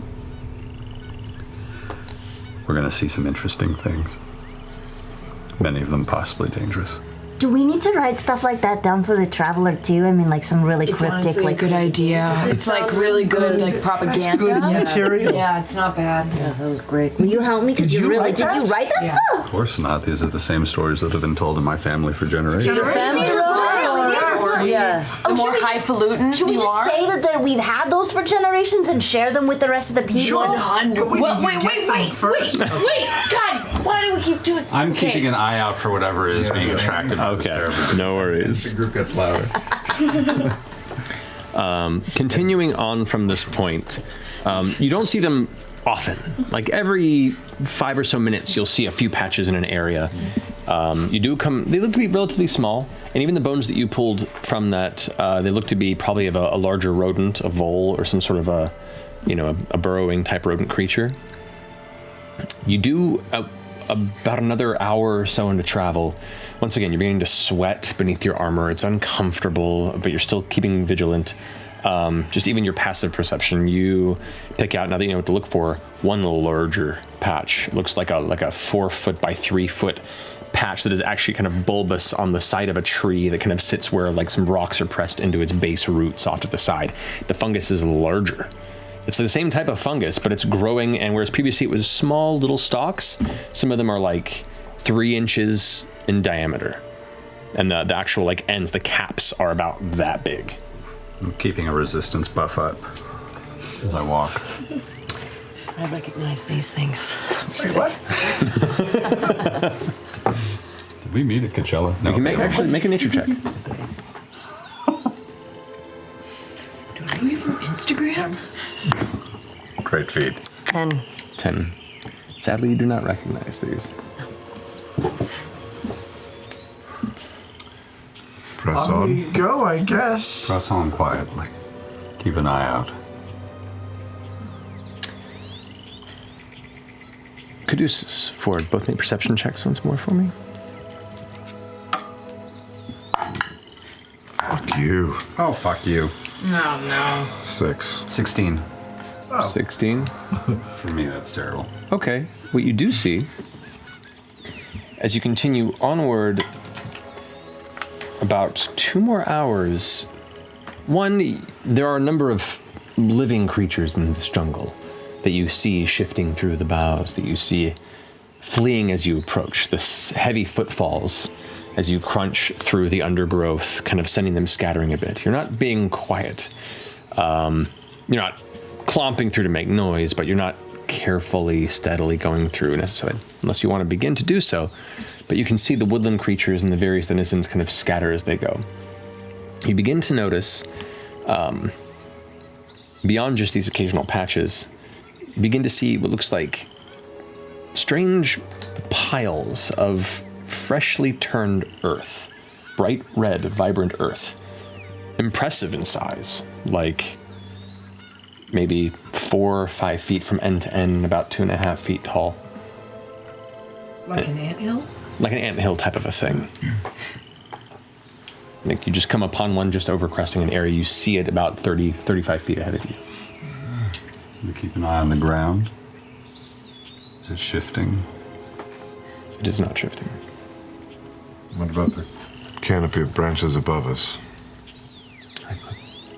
You look up there, you see another patch of that waxy element that's kind of soft in there. You can see part of it is melted away over time, and you can see elements of what looks to be a long, almost baboon-like skeletal arm that is mostly dissolved in decay that's hanging out of it. But the same fungus growing beyond it, and it's slowly eroding. Just in case, I'll activate Divine Sense within 60 feet, any celestial fiend or undead presence. Okay. You don't sense anything. I ask in my mind Frumpkin to go scurrying up a tree and plant a hand on her shoulder and bump into Frumpkin, and we'll go along for the ride to try to get close to this hill, this pile of dirt. If there is any vines or anything hanging down close to it, I will let him scurry down that. If not, I'll let him chance his way on the ground to get a closer look. Okay. There's no vines directly above it.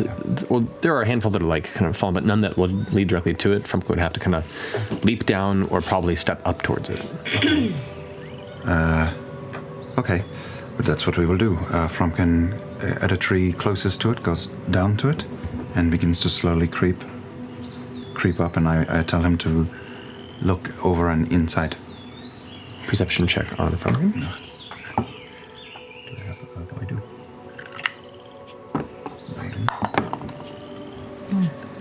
Never good. It is 12. Okay. Looking at the pile, it does not appear to be moving. There does not appear to be any sort of, cavernous anthill-like entrances or tunnels. It looks very clean. I tell him to pick up just a random stone if he can find one and toss it in. Throws it.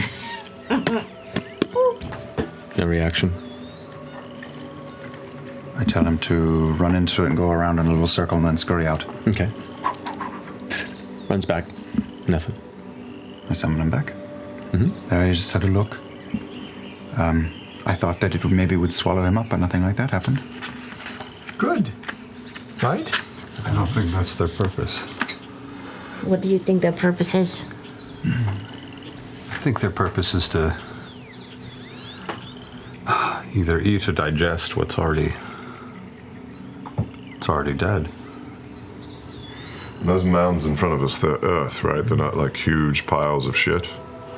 It looks like freshly tilled earth, though it's a bright red soil, which is very much contrasting against the jungle floor. But the jungle floor is mostly underbrush and decaying vegetation. Like, you haven't probably seen raw exposed dirt.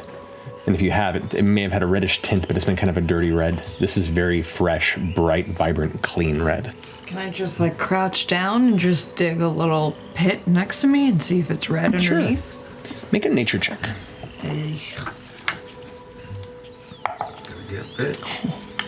Natural 1. Okay. That's tough to dig. Shut your face. Yeah. You scoop. Why are you eating dirt? You scoop through, and it's loose. It isn't packed tightly, and it kind of just crumbles in your hands. It's fresh earth. Is there anything? How big are the piles? It's about 5 feet from end to end, about 2.5 feet tall total. So it's pretty. Can I use your staff? I don't want to stick my finger in it. Put your staff in the middle and see if it helps. Why would I do that? What if there's something in there? I don't want to poke it. I'll just leave it alone. Yasha, use your sword. Yeah, I wouldn't do that. I have one responsibility on this team. I'll summon my sword and I'll poke the hill. Yeah. No fucking fire ants come pouring out of that shit. Nope, not at all. Baby spiders. Can I pick some of it up and kind of mushel it? What if it's like a add some water and it's like clay or something? Don't you have something to do with clay? Not here. Yeah. It crumbles. It's very very clean earth. Don't you pour my booze onto that? And it's like 4 or 5 feet high, like a. It's about 2.5 feet high, about 5 feet. And can we, have we looked up to see what, has it dropped from anywhere? No, No? there's like a baboon-like carcass covered in wax up there with an arm. It's just How many pounds are there again? You only see one right now. Don't think it's poop. Just It doesn't one? smell like poop. Yeah. What if it's like old poop from like a big elephant? Well, this is cool. Wait. Let's I have an keep idea. going. I'm gonna dig around I'm gonna go look at the dirt, not in the pile. I'm gonna get rid of some of the leaves and foliage on the ground Okay. and see what color the ground is. Okay, you under dig there. through.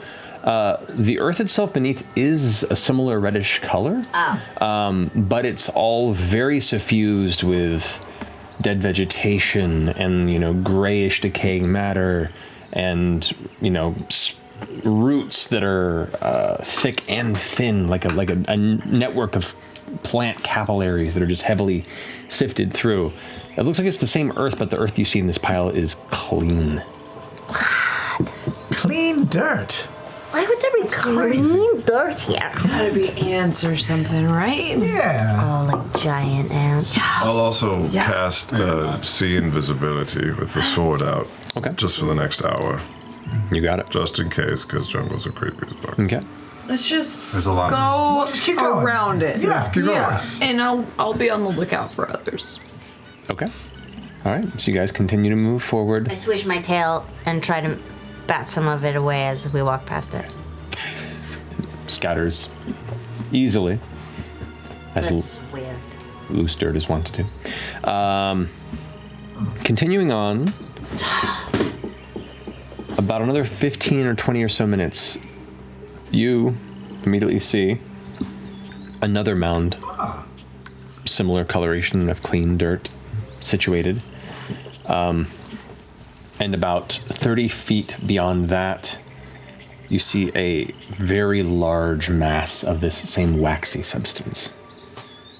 Probably about 12 foot high and maybe 13 foot end to end, that is held between two trees. It's almost like blocking one pathway.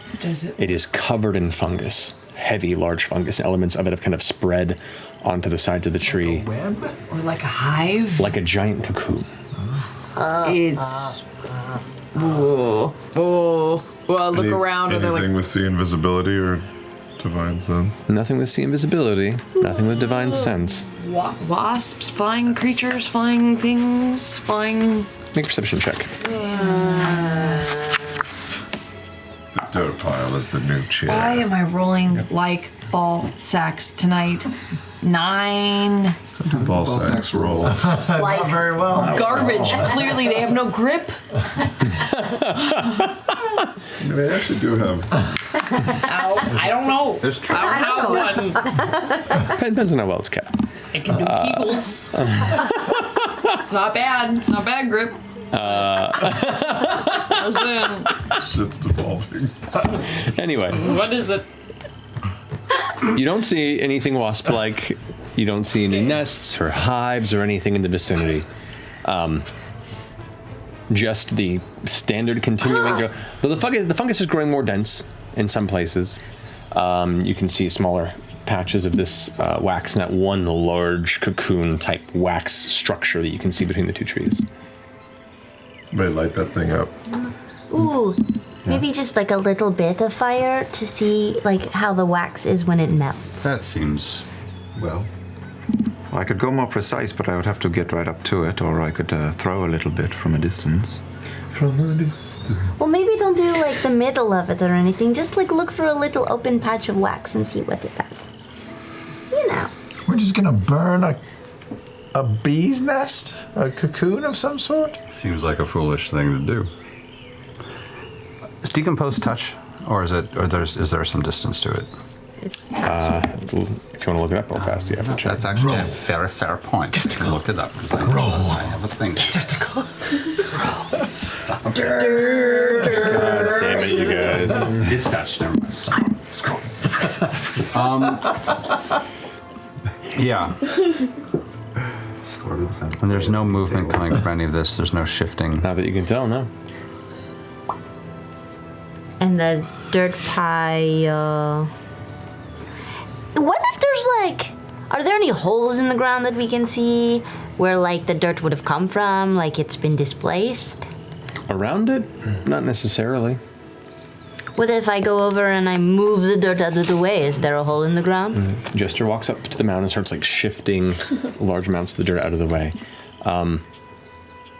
It does kind of continue below. The soft, clean earth kind of goes a bit deeper beneath just the surface of the jungle.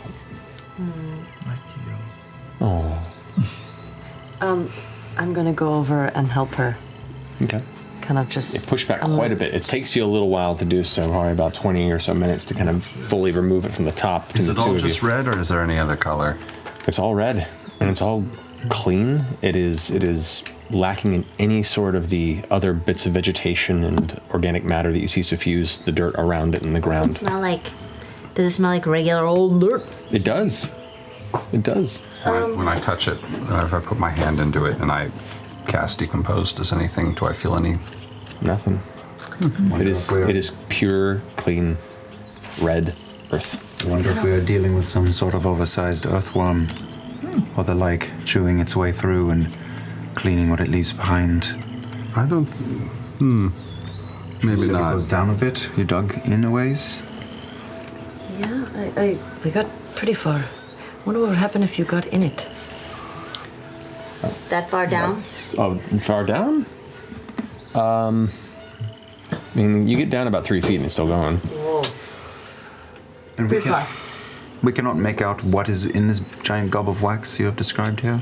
Not at this distance, no. No. Only if we had like a capuchin monkey that would dig down into this hole and. Want me to go look at this thing? Well, or we could completely go around it. What about the big waxy cocoon? No one's gonna poke the thing. What has to do with you? Could use this? What does the cocoon has to do with you? Shoot one of your fucking arrows at it. Sure, I'll shoot an arrow. I don't know if that's a good idea. Why? It's just gonna. I mean, there's either something in there or not. I totally agree. You shooting a bolt into it? Well, I'll wait till I have quorum. This is a holy site. This is a place of death. Oh, okay. Well, then I'm not going to do it. How do you know that? This is where I'm going. So, all of Wait, this is a we're holy here? place? This is your place? We're not there yet, but Well, then it's not all a holy place. this may be part of it. well, what are we supposed to do with it? What do your old stories say? They don't talk about it. Should we shoot it or not? While everyone's been Caduceus? debating, Frumpkin on 2 legs just slowly stumbled up while they debated and is already there. And I'm going to have him just crawl up a bit and go. To the waxy cocoon? Yeah. I love it. It taps. It's like a hard, waxy shell. There's a lot of fungus around. Is it all that same kind of fungus? Or is it all different kinds?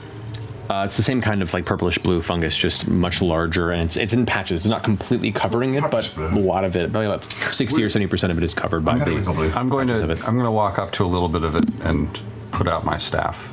And do you play well with others?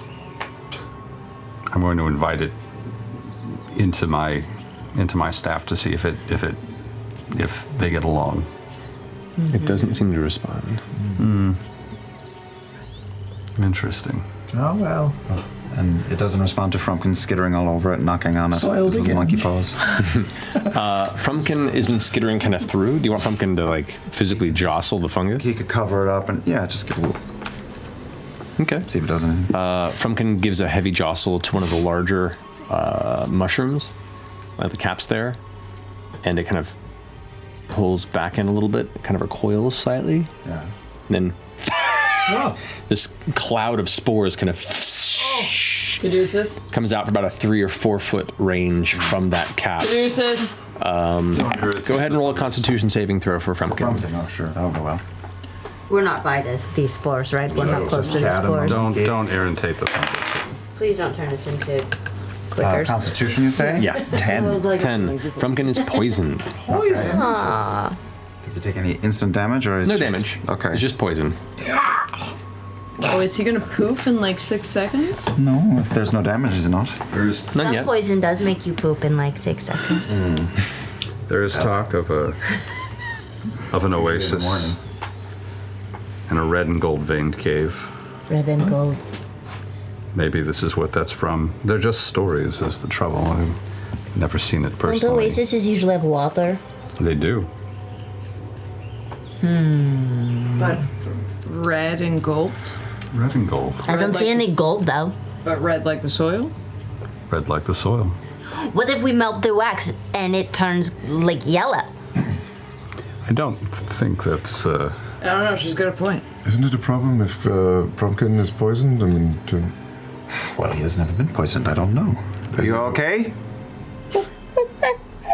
Well, bring him over here. I'll call Frumpkin over and I'll lay on hands for Frumpkin and. He leaps onto Caduceus' staff and fireman down and then scurries over to Ford. I will use lay on hands for the first time and neutralize a poison affecting a creature. Yeah. Do that? What? So you use 5 points of your. I think it's 5, right? 5 hit points of your. Use lay on that hands. many?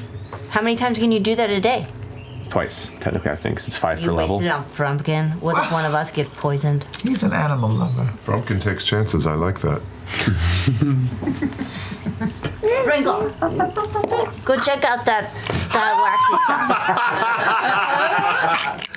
And Sprinkle, who is still poofed up like this kind of furred collar around the back of Chester's head, just kind of recoils deeper into her coat. Like, He's not gonna do it. you guys want to keep moving? What do you want to do? Did that cure Frumpkin of poison? Yeah, Frumpkin is no longer poisoned. Oh, hey. You are with Ford today, and he skitters up, leg all the way up to the top of Slim's and sits on some shoulder. What does he tell us? What do you want us to do here? Do you want us to leave it alone or do you want us to keep going? Do you want us to fuck with this cocoon thing? What? My instinct is to leave it alone, but. All right, then let's keep going. Let's keep going. Okay. But it's good imagery for your religion. Yeah. you know? I'm Like, right. where I'm the drawing wax- all of these things. Where the wax drips large. In my sketchbook. You don't want to melt the waxy cocoon to see what's underneath it? I mean, I We do. get some distance from it. Yeah. Back up. Let's get like 50 or 60 feet back. All right. But what if it has to do with Caduceus' stuff and then we ruin his whole family religion? Well, you are leading this expedition, so really, what do you want to do here? If you want to take a look inside from a distance, I will trust your judgment. I honestly, I'm not an expert. Very generous of you. We do. I'm not an expert here. I just know what I know. Okay, well, I will start by just taking 30 seconds to throw like 3 or 4 fire bolts. Okay. It's a large enough target where you don't need to worry about rolling for it necessarily. You just kind of launch it and they kind of slam into it like these tiny fiery missiles.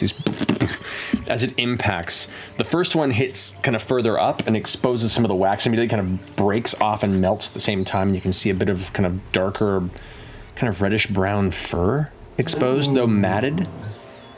One of the following ones hits the midsection, and as it hits, the wax kind of melts away, leaving a hole, and immediately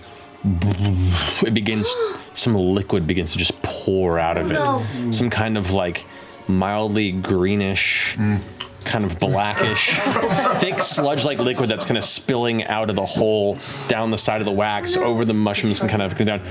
A pupa or something. Slurpee suicide. Could we kill it? Are we killing something? It could be a baby that's growing in there. I think it's decomposing. I think it's just decomposing. Now the smell hits you. Oh. An extremely grotesque, strong, putrid decay. And as you can see, like as the wax melts and the liquid comes to spill out of it, you get the sense that whatever was captured in there, based on the acid damage you saw on the bones earlier, has been slowly dissolving inside this cocoon, and what has been dissolving has now been pouring out of the hole that you left in its side. So there was a little bit of fur left at the top, but further down. You still don't know quite what this creature is. You've only exposed the little elements of it, wow. but the smell is awful. But the creature is most of you guys really begin to big. start just heaving. We should head out. The creature is big. And whatever it was that did this is even bigger. Who? We're gonna keep moving. Let's go. Okay. How is that for a prank? You continue on your path, and While we walk, I kind of keep an eye towards the canopy. Just make sure. Okay. I would say Caduceus and Jester. You would begin to hear, as you guys move on about 30, 40, 50 feet from this, trying to get away from the smell. The smell seems to almost be chasing you. It's just filling this area of the jungle. You begin to hear like a...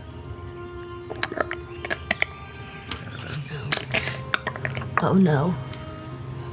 like a little ways off in the distance. Wildlife. We're gonna get cocooned. I'm going to gesture And you start hearing everybody like bushes shifting. to hide in the behind trees in the opposite direction and prepare. We should hide. We should hide. Okay, I'll hide. In the trees, not on the ground. It's probably gonna come. You hear distant ferns and bushes and leaves and other elements of the forest floor being jostled and moved just outside of your perimeter. I'm gonna light up the sword. The sword lights up.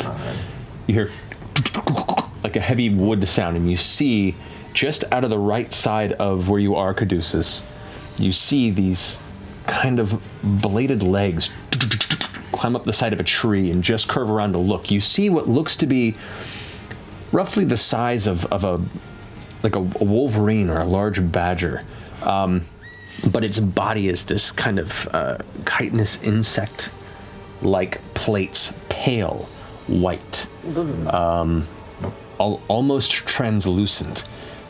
Its legs itself coming to these kind of arched dagger-like points as it climbs up the side of the tree. Its tail kind of goes behind it in this long, almost lobster-like fashion that comes into two pincer-like blades, and you cannot see where a face would be. It's just kind of a bald, armored front. And it can and then disappears up into the tree. You just hear more and more of the jungle moving around you. Everyone back to back. Drawn Back to back. probably by the exposed smell of a long simmering meal that's now been left to spill on the jungle Back to floor. back. And that's where we're going to take a break. Wow. Oh, you're so ugly. It's making me think of those fuzzy millipedes you find in the bathroom sometimes. You know what I'm talking about? Oh god. You mean the You were just the Silverfish. Yes. Very much the inspiration. really hoping we would Too mess fast. with it, weren't you? Yeah, it It was was. just like sitting there going, poke me. You're welcome. Yeah, well, that's what I do. I put stuff there and say, you can poke me. Sometimes it's good, sometimes it's bad. You guys almost left, and I was like, all right, cool. I'm going to skip this encounter. I'm not going to pretend I didn't know how this was going to end. Of course, of I want to course. see what's in the corner of that We video just game needed level. to poke that chair just a little bit longer. before Sometimes you get something information, sometimes you get loot, sometimes you get cool encounters, sometimes you draw a bunch of creatures. You're right. God. We have our Wormwood giveaway tonight, the fantastic Purple Heart Dice Vault. Scanlanwood special goes to one lucky winner tonight. Yes. The keyword tonight is gateway. One word, gateway. Enter it once, and once only. More than once will be disqualified. Once again, for people in the US and Canada only, excluding Quebec. We'll come back here shortly with the winner and the rest of tonight's session. See you soon. Got the perfect warlock, weapons and supplies, but you need a place to track your stuff, cause you're so disorganized. You click open the webpage, you heard about a critical role, and now you're ready to kick some butt in that mine shaft full of no's. It's TNT! TNT Beyond, yeah, TNT! TNT Beyond. You got your stats, you got your swords, and you got your invisible wall. It's TNT.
We're talking about ghosts today, ladies and We gentlemen. are talking about ghosts. Ghost.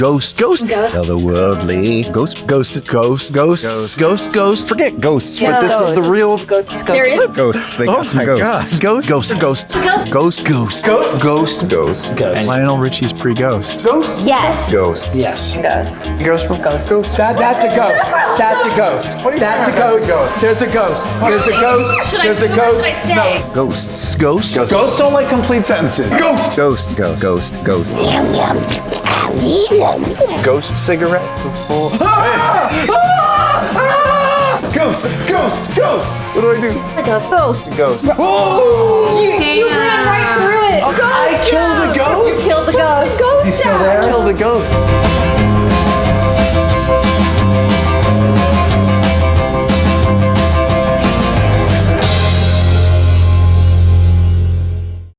Last time on Talks Machina. Stupefy. It didn't work. Dude, I'm already stupid. We're teaching Ronan how to use the Force. The Force? Yeah. Oh yeah, he did it on me the other day. Yeah, he did it on me. Does he force push? Yeah, He goes. Yeah, he goes. Right now. Yeah. And I will yeah. literally He fly across the house to make him laugh He makes- because yeah. that's what uncles are for. You would know if you didn't have the restraining order. Well, I'm spending too much time with pets that I love. Mm-hmm. Sure. Yeah. Oh boy. Back and forth, right? Oh yeah. That's how you pet. Mm-hmm. Your hand, other side. No. No. Oh. That was creepy. Nothing else was. Okay, stand by. Arsequeef you up. Okay, there we go. CD88 wants to know, how much of Jester's plan had you worked out prior to speaking to Asharnai? What parts did you have to change on the fly? I think it was during Bo's talk. I saw you pull it out, and I knew something was happening. Yeah. Yeah, there was even a moment when fucking Taliesin and I think also Marisha were like, well, I'm gonna go up there. Yeah. And I was like, She goes, she's doing her thing. Fuck off. She's Which got is something. crazy because I feel like Taliesin should have had an idea I was going to do because I had been leaning over to Tal, whispering, going, do you have Bane prepared? Because if he had Bane prepared, because I forgot I had the dust and I was trying to figure out a way to get her wisdom down so that I could do the modify memory. But my question, but I hadn't, I didn't have a backup. Yeah, you didn't have a Basically, backup. if it had failed, I probably would have died. Okay. Did you plan for the Traveler to be Artigan, or was it Matt's idea? Did you have a guess as to his true identity before this? I know the answer to this because I asked you. I know. Yeah, I did know. But here's the thing. Was it your idea? It was. Yeah. You're so brilliant. That's what we've been trying to tell you, Sam. But so I'm wearing my TravelerCon hoodie now. Available now. Hey. Shop. No, because I have mentioned on the show before that my original plan was to make a warlock, and I was going to make a warlock with the Fey Pact to Artagan, and then I was going to have Whoa, the book. Artagan's how you pronounce it? I know. I thought it was Artigan. Yeah. But no, I heard Matt saying it's Artagan. Artagan. I know. I can't believe I've been pronouncing that wrong. There's this a whole thing called the book pact or something like that. And I was like, what a way to worship him is like a spell book with like lewd drawings in it. That's so perfect. Yeah. And then Travis was like, what? Warlock? Okay. And then I was like, oh shit, I have to be a cleric. And so I asked Matt, can I still have him as my god? And he's like, yeah, we can make it work. However, we started the game and then he just kept like being really mysterious about it. And then every time I would have like an interaction with the Traveler, I kept looking at Matt like, I know who it is. And he would be like, look at me like I was an idiot. Like, no, yeah. you don't know. And so I thought he had like changed it and he was gonna surprise me. And so the whole time I've been like, it's not him, it's not Artagan. I guess like Matt like went a different direction. That's totally cool. So that is totally like genuine when he revealed and I saw the hair and I realized it was still him. I was like, ah! What made you spontaneously decide to hire a housekeeper? Well, in game, Not was concerned with our home when we are not there. And then Sam Riegel was also remembering when we had the Grey Skull Keep in the first campaign, we had so a fucking many- staff. Yeah, I feel like Vox Machina is the type to have staff. Mighty Nine not so much. Less so. But it Well, a makes lot of you sense. aren't as- like if as we have trusting. a house, we should have someone to check in on it. Like that's just basic home ownership. But isn't that like, they're constantly scrying on the house, I bet. So I'm sure people are looking at that. Every homeowner hires someone to watch after their house in the world. No. Right? No. See, he likes it. He likes it. Wow. Good job. Dogs know Pretty if a person's normal. creepy, so that's important. That's pretty. He is facing away Won't from look- he Sam. won't look me in the No. I think with that many teeth, he's a little worried about. Look at Henry just looking at the camera like, Henry's like, the I don't office." normally trust land sharks, but I guess I'll trust this one. Yeah. Okay. Sam, Quinn wants to know, what are Knott's favorite memories with Travis and Ashley? These are the names he chose for Knott's parents. Oh no. What are Knott's favorite memories with Travis and Ashley? Oh, well, you know. Enjoy your hubris. That time that Travis and Ashley took her to the old. See, man, my hand hurts. From petting a dog for 13 seconds? oh my God, you've got so many more calluses now, Sam. All that hard Those work. lily white hands that have Housekeeper! Housekeeper, I need you! You don't even know the name of your housekeeper. Mine do. Housekeeper!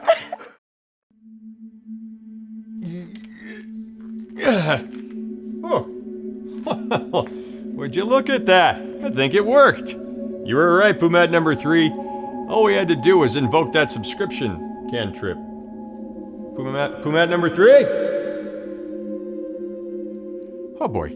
Well, hello there. I'm Pumat Prime. It's good to finally join you here in the Prime Dimension. I see this is the Twitch Prime realm, I think, and we're on the Critical Role channel, aren't we? Well, would you look at that? You got chat and everything.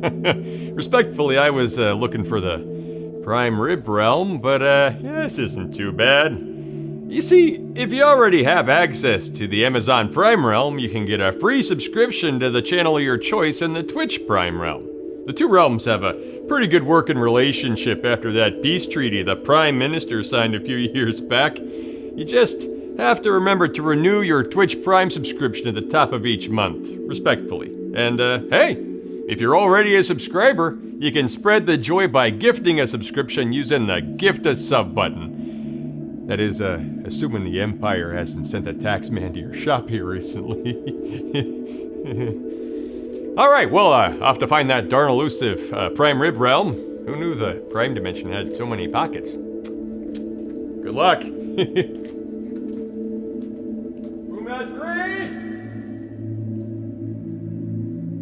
Subscribe. Resubscribe. Brian Foster is not a cabbage.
welcome back.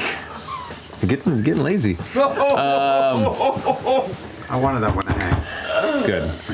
Welcome back. So first we have our winner of the Wormwood giveaway. The winner is 19 Infectious 19.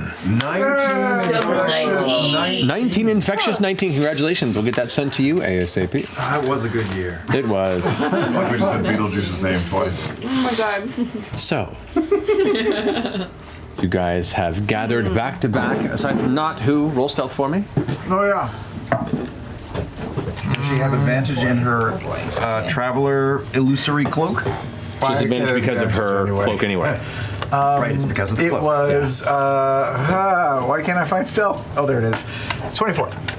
Okay, good to know. Everyone, roll I'm initiative, gonna please. invoke duplicity.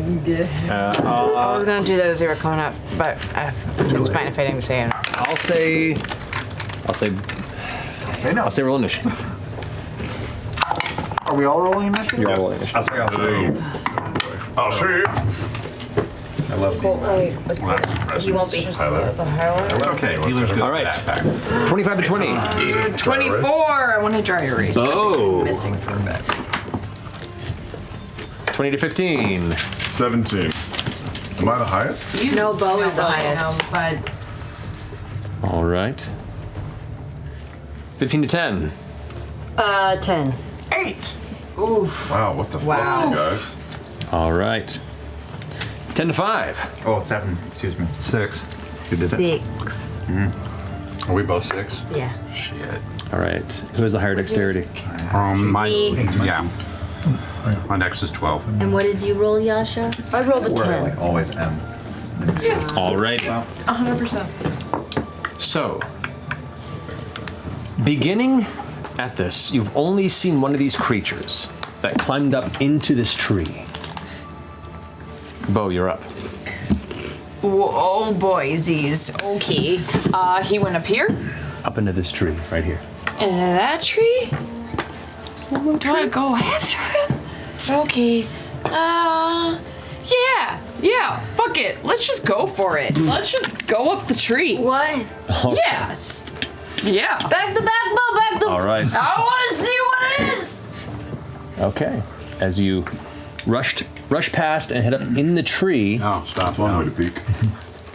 You do come face to face with one of these Hey. creatures. Show me the What is it? What was it? It's like There. an albino crab. Oh, it's straight up like a silverfish. Yeah. Okay. So you run up the tree, up and down, and it's right there. I found it. Okay. I grab it, and I'm just gonna spike it to the floor, right to the group. Okay. So you're gonna go ahead and we'll say it's a shove attack. So go ahead and make an attack roll. Okay. Or actually, this should be. You're gonna throw the thing down there with us? I want to show you guys what it is. Just hold it out. I'm being very progressive right Are now. you gonna spike it to where like you try to do some damage as it hits the Make an athletics check. Pop. Okay. Just straight. So bugs are really important. Straight athletics. Yep. Okay. 14. 7. 15. 15. Thank You God I have a succeed. CEO As next soon as to it me. kind of pulls back, brings part of its pointed legs upward, you just grab one and chuck it out of the tree. It's gross. It falls prone on the ground right there. Ew. And it would take, I'd say at that fall there, it's about 20 or so feet. 7 points of bludgeoning damage. So like, We're already winning. Yeah. It's on the ground, about to get itself righted or trying to. can I still do stuff? Yeah. You're up in the tree still. Can I still do stuff? Can I? How far up am I? 20 feet. 20 feet.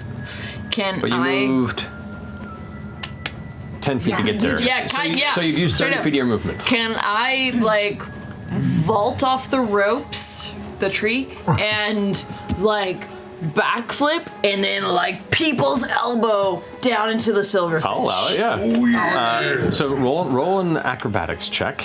Okay. Let me tell you something, brother. Natural 20. So you throw it down, you see it hit the ground, you reach up and grab the branch above and kind of release. After one full revolution in the air, you guys watch jettisoning out from the side of the tree line. This spinning, tumbling Beauregard freight train coming elbow down. So you will not take any fall damage. Cool. With safe fall and everything, you're pretty damn good as a monk. Go ahead and roll your second attack. But regardless. Yeah, that's what you get. That's what you get. Seriously? Roll a 1 on damage. Super cool when you double it to 2. We have to roll to. Well, that was your acrobatics check, was the critical. You haven't rolled to hit with the second attack yet. Oh, good. Cool. That doesn't count. Super cock. Yeah. So roll for an attack. Okay, 22. And because it is prone, attack rolls against it have advantage, so it you get 22, twice. Yeah. So you hit. Go ahead and what the fuck? There you go. So the, 1 on the same dice. All right. Don't high five that above me. Like that was cool, dope bro shit. Don't do it. The cool part is that we laugh cruelly at you at the same time. Friendship. Your pain is our enjoyment. How much damage is that?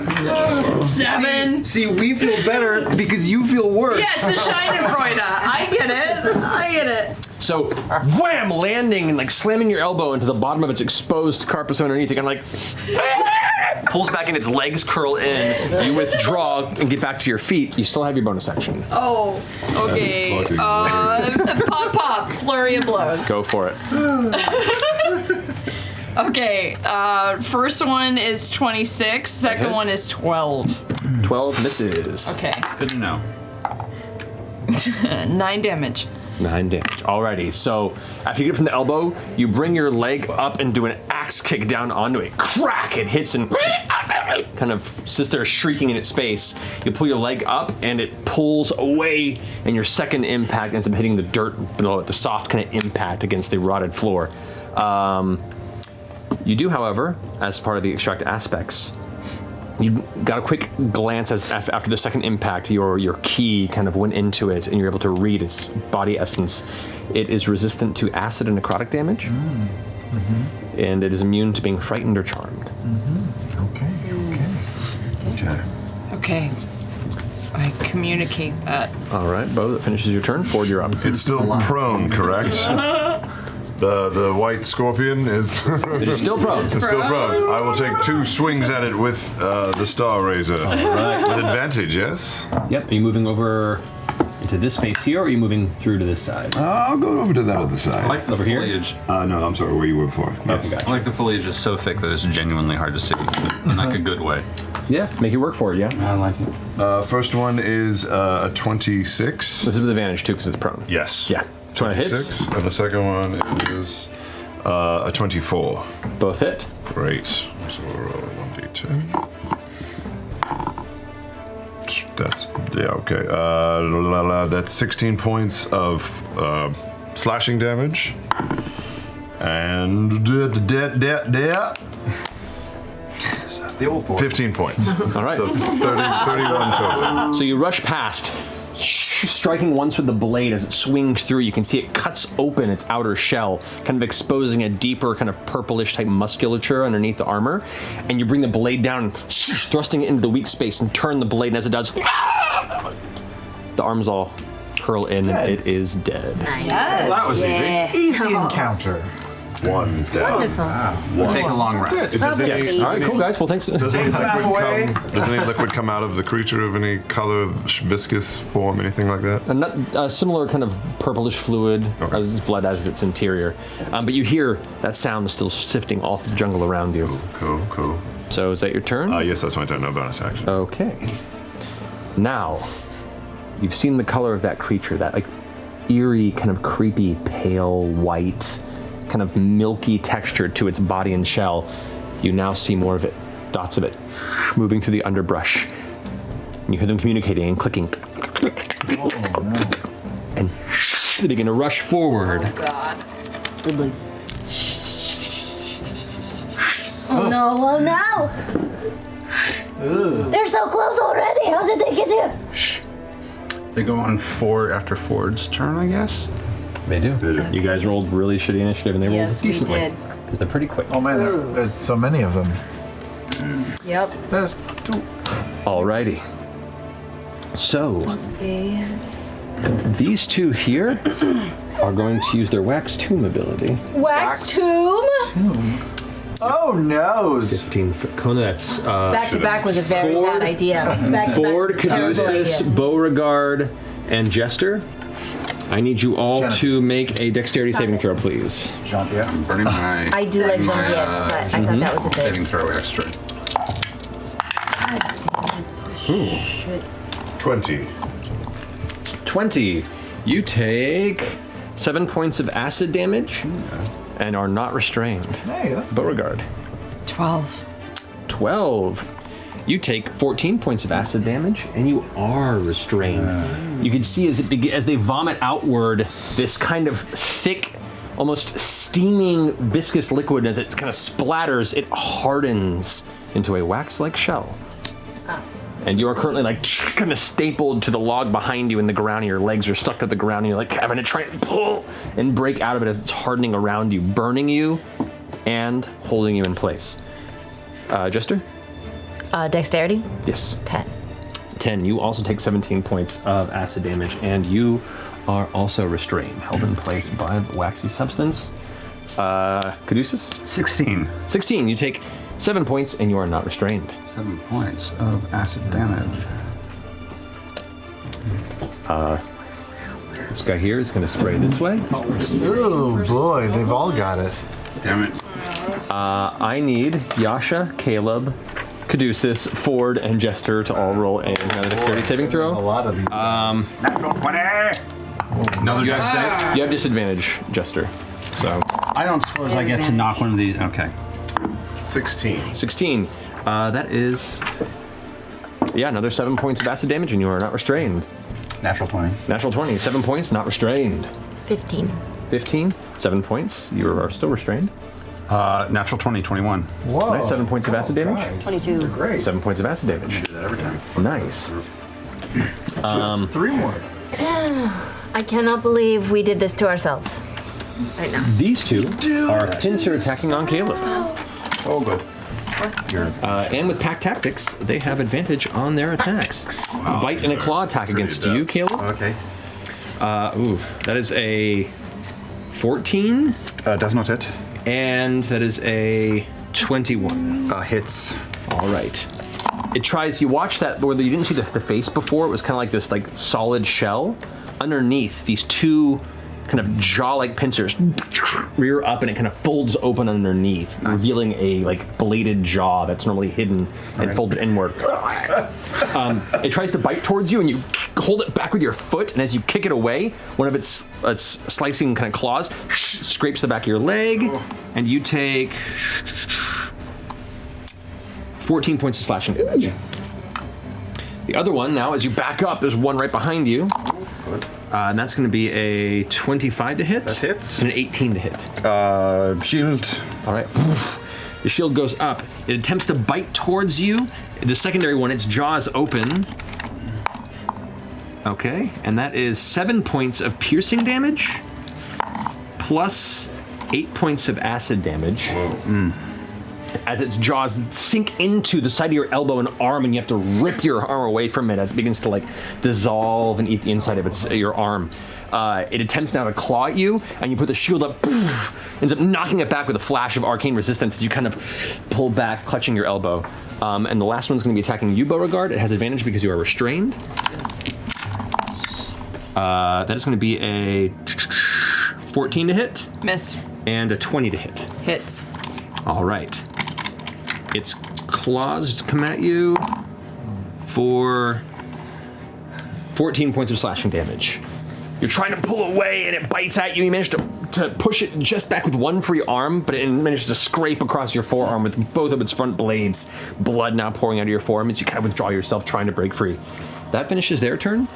Yasha, you're up, not you're on deck. Okay, so the one nearest to me, I would like to take the skin gorger and try to pierce it through so it's stuck to the ground. Go for it. This is full rage, or? Oh, I would like to rage. Oh, sorry, yeah. Sorry? Okay. Sorry. No, don't you be sorry. Yeah. Okay. Let me see. Plus 9, 28. 28 hits. Okay. First attack. If you're restrained, can you attack? You can attack. You just have disadvantage on your attacks. Okay. But your speed is 0. You cannot move. Attacks against you have. I'll take that one. Advantage. 22 for the first hit. Ooh, nice. Second attack. Yeah, go for it. Okay. 24. Hits. Okay.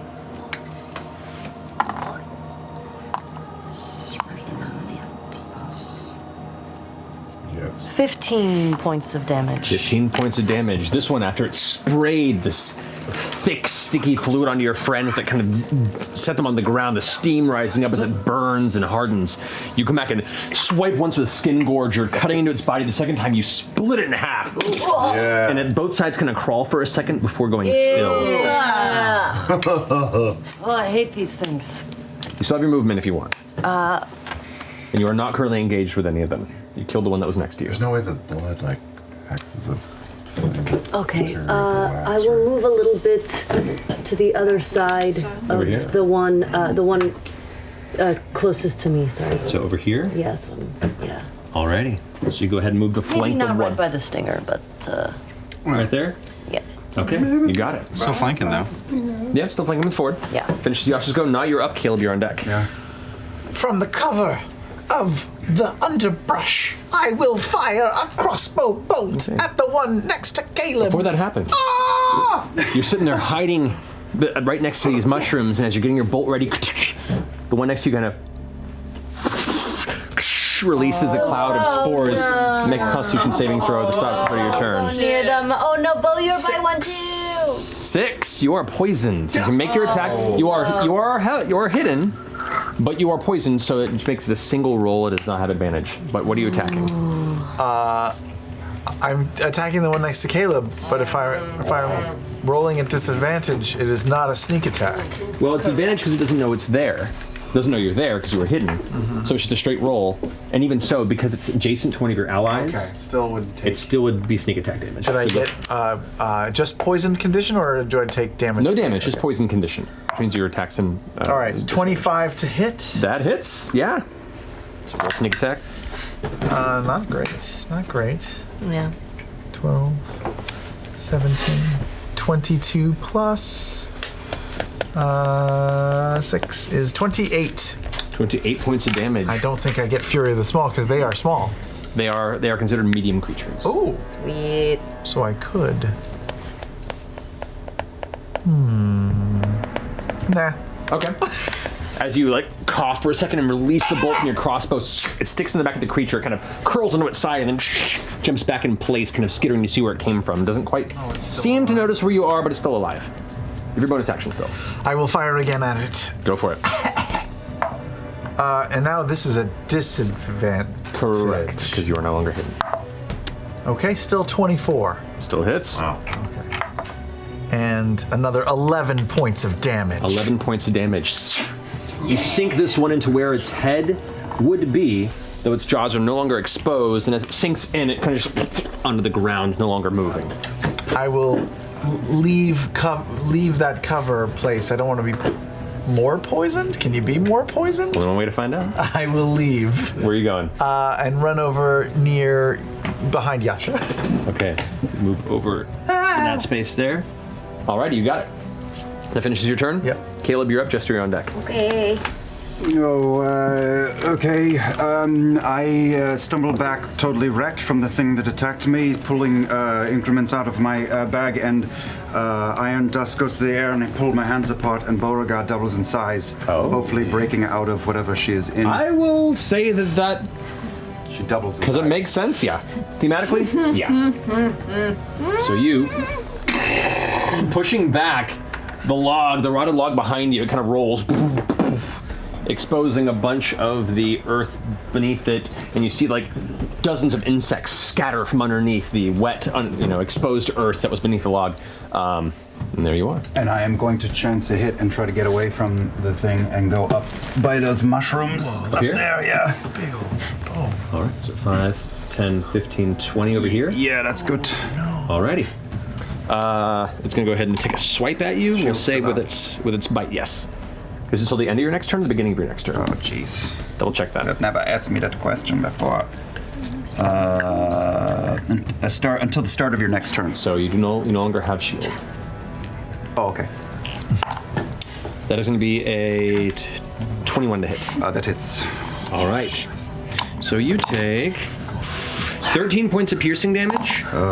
And 5 points of acid damage. Okay. As it bites out at you, its head kind of opening up once more into the split jaw and the bladed tusks that come forward and sinks into the side of your leg as you try and pull away and you kind of stumble in the direction, kind of getting off to the side of the mushrooms, holding back the pain. Caleb's a bloody mess. All right, that's end of Caleb's turn. Jester, you're up. Caduceus, you're on deck. Okay. Am I still restrained, by the way? You're still restrained. Oh, no, you don't. You never became restrained, I don't think. No. No, I didn't. No, she made saves both times. Okay. I'm going to cast. I'm going to cast Spiritual Guardians. Already. So certain. I'm gonna hold in my hand with the traveler symbol on the wrist, and I'm gonna be like, okay, well, let's do this. Alrighty, well, so that puts it about there. There's Bo. Okay, So Spiritual I'm Guardians. casting that at 4th level. 4th level. Suddenly, this darkened edge of the forest is alight with what I assume to be dozens of extremely swole, tiny, angry pink unicorns or hamsters. What you doing this time? The hamster unicorns. There we go. Sure. All right. Choose one. And they're now just zipping through and attempting to pierce any creature that comes near. That's your action. Are you staying put?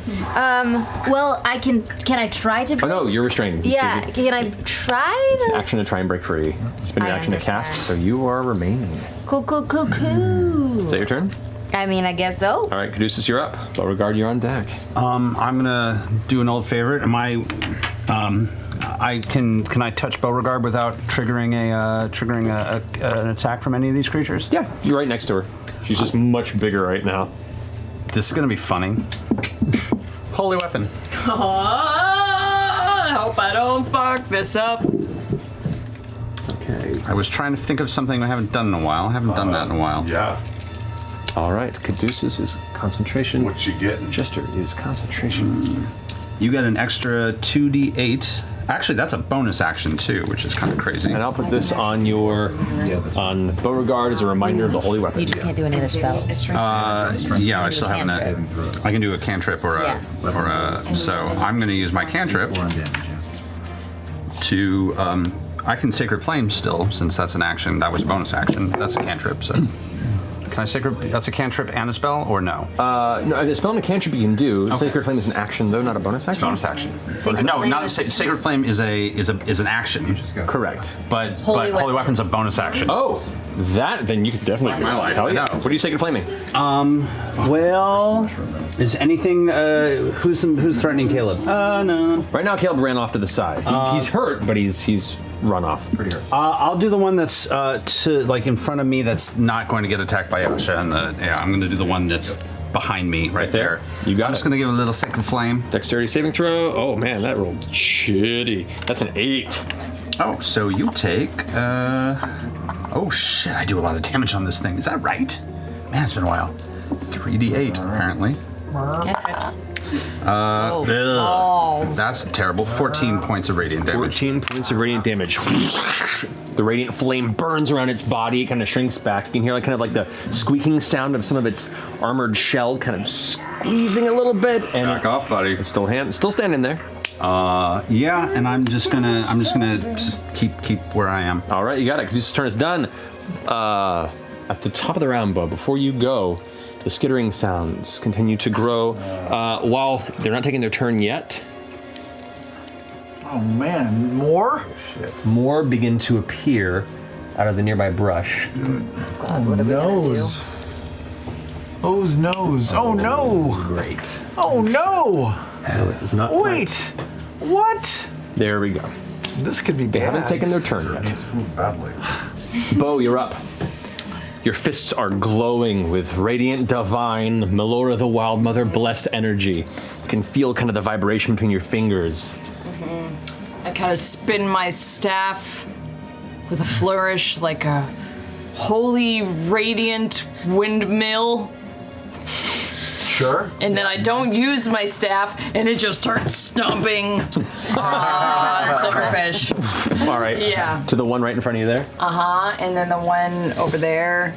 I'll do these two in front of me first. So focusing on the first one, the first 2 attacks against it, or first attack? Redo. First attack Go on for it. that one. Should switch your dice, man. I did. It's a one, it's a one.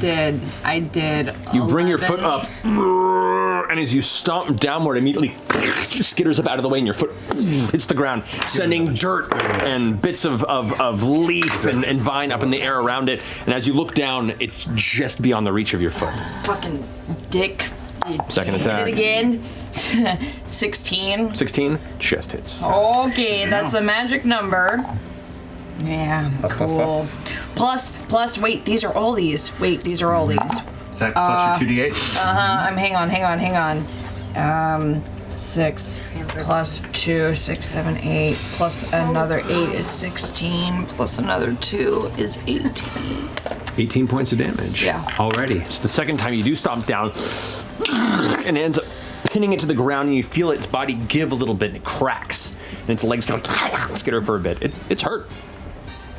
You fucking, come on. Yeah, pop. All right.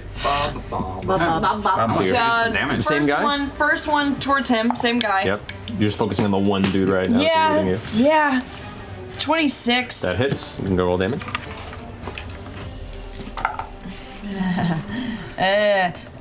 16 plus another 4, which is 20, plus another 7, 27 plus 1, 28.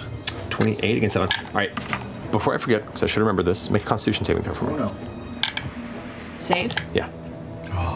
Okay. 19? 19. You're fine.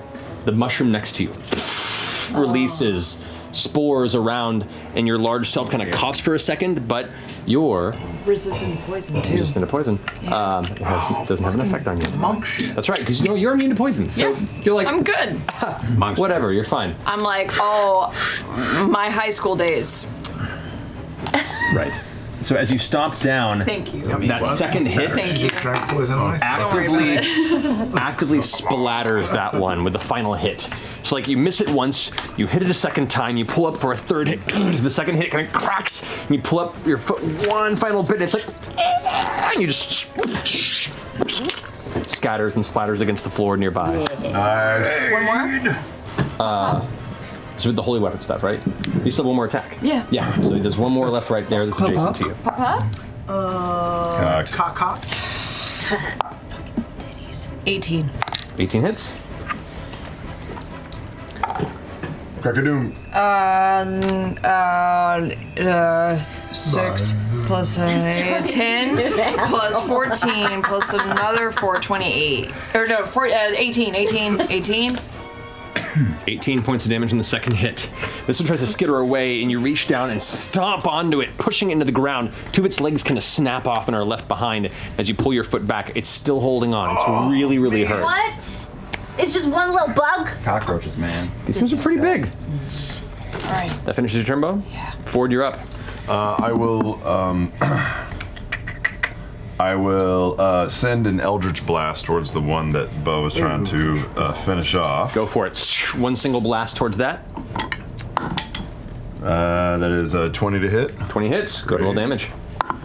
That is about 9 points of force damage. 9 points of force damage.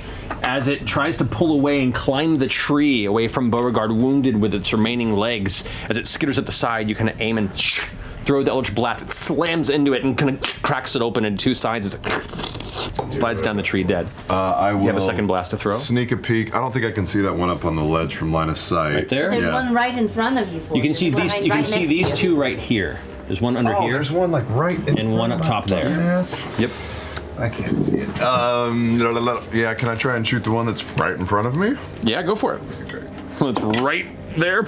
Natural 20. Yeah. Oh, there you go. Hot dog, bitches. 8, 12. Now, do I re-roll? Do I have a savage thingy? Score a critical hit 1, roll 1 additional dice and additional times 12. So 16 points of damage. 16 points of damage to this one? Yeah. And this one had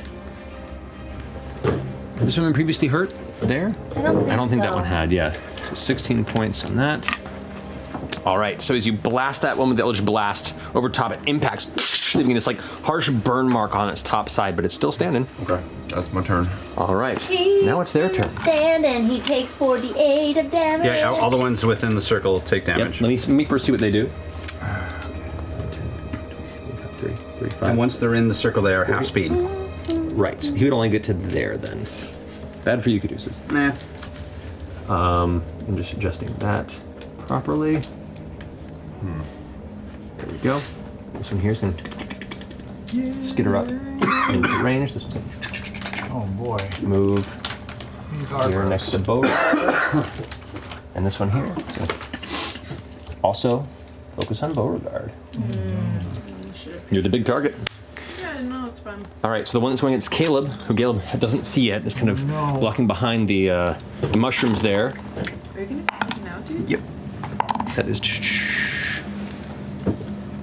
16 to hit. Shield. All right, shields up a second time, and a 20 to hit. Hits. Just hits? Just hits. Oh, all right. So the first one, as you hear it coming up from behind, you spin around and put the shield up. It tries to bite towards you, gets pushed off, spins around, and then rakes across you with its claws, and still manages to impact you. You take 14 points of slashing damage. Are you still up? Yeah. Oh shit. This one here is going to take damage first. Yes, it does. So that's with the wisdom saves on this are all three of those. That one does not get hit though. So roll damage. Sure. We bought them, but I don't think we ever passed them out. 13. 13. Alrighty. So for that one there, 16. Your DC is Oh, how did that get over there? that one there. Oh, no, you had them all. You never passed them out. One there. Rolled low as well. I don't know. Really? So all three of them take 13 damage. They rush in and get blasted immediately and pierced by dozens of quick-moving unicorn hamsters going, leaving these like puncture marks in their outer armor. What about the one right next to us that started this turn in there? Yeah, they all of them took the damage. All three of these. This guy did not. And that guy did not. Guy still standing? So the one that's that just entered this space is going to go ahead and attempt to shoot out its acid fun times. That's going to be, I need Caduceus, Ford, and Jester to go ahead and make dexterity saving throws for me, please. Are we at disadvantage because we're I'm not. restrained? Am I at disadvantage because I'm restrained? You are, yes. Ugh. 17 points of acid damage, and you are restrained. Oh no. Alrighty. Jester? 7. 17 points of acid damage, and you're 17 points of acid damage, and you're restrained. Oh no. 15. 15. You take 8 points of acid damage, and you are not restrained. Are you double restrained right now? I think you're just restrained. I have to make a concentration check, correct? You do. Both of you do. Is it concentration? Yeah. Concentration checks. At disadvantage or just a concentration? No. 5. No, wait. 6. 6. Holy weapon. Fuck, man. Beauregard, your that was terrible. Fists suddenly fade from divine energy as the acid spray breaks Caduceus' concentration. Do I need to make a concentration check myself? Because I got hit too, and I've got enlarge up on bow. That's true. Oh no. No, I like being big. Sorry, I'm pretty I good. like big bows and I cannot walk. Advantage for me. That's a 19 and a 1. 19 plus my proficiency. Yeah, that's big. That's You're fine, good. you're That's fine. good. So I saw the two more, but I don't have 6. And the unicorn's fate as well. Oh no. Some bad saves there, guys. I'm sorry. You're not sorry. No. Alrighty. How many more are there? That fading. We now have one over here that's attacking you, Jester. On the opposite side, it's rushing up. 4, 5, 6. Natural 1. Oh, but you have your restrained, so it has advantage. Oh, no. Ooh, that's better. 24 to hit. Yeah. And the second hit is going to be 20 to hit. Yep. All right, so first it bites out towards you, grasping onto your body with its jaws and bites down. You take 12 points of piercing damage and 8 points of acid damage, so a total of 20 points of damage. And its claws then swing out towards you and, double ones. 7 points of slashing damage as it's like bitten onto you. It begins grinding towards you, but your shield's up in front and you kind of push it off. The one on the other side is going to attack you. Ford, you are restrained, so it also has advantage on its attack rolls. The bite towards you is going to be, it's not great either, 14 to hit. This does not hit.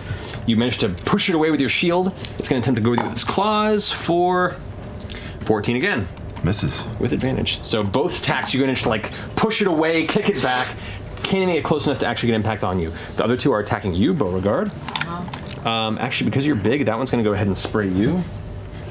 But it's going to be that way, so it's not going to get anybody. I need you to make a dexterity saving throw, please. Natural 20. All right. So you only take 9 points of acid damage, and you are not restrained. Cool. The other one's going to attack you twice. Cool. That's going to be 16 Miss. and 18. Miss. Woof. Then it kind of leaps at you, and you just kind of bat it onto the ground, and it swoops up again to strike towards you, and just put your foot out and keep it at bay and kick it back. Their turn's over. Yasha, you're up. Not, you're on deck. Okay, so since I was not attacked, I have to rage again, right? Since you weren't attacked, you do have to. Okay. But you attacked last round. Yeah. It's either attack or be Oh, attacked. yeah, So you're fine. yeah, You're still raging. Okay. Okay, so I'm going to attack this one right here. I know. With my skin gorger.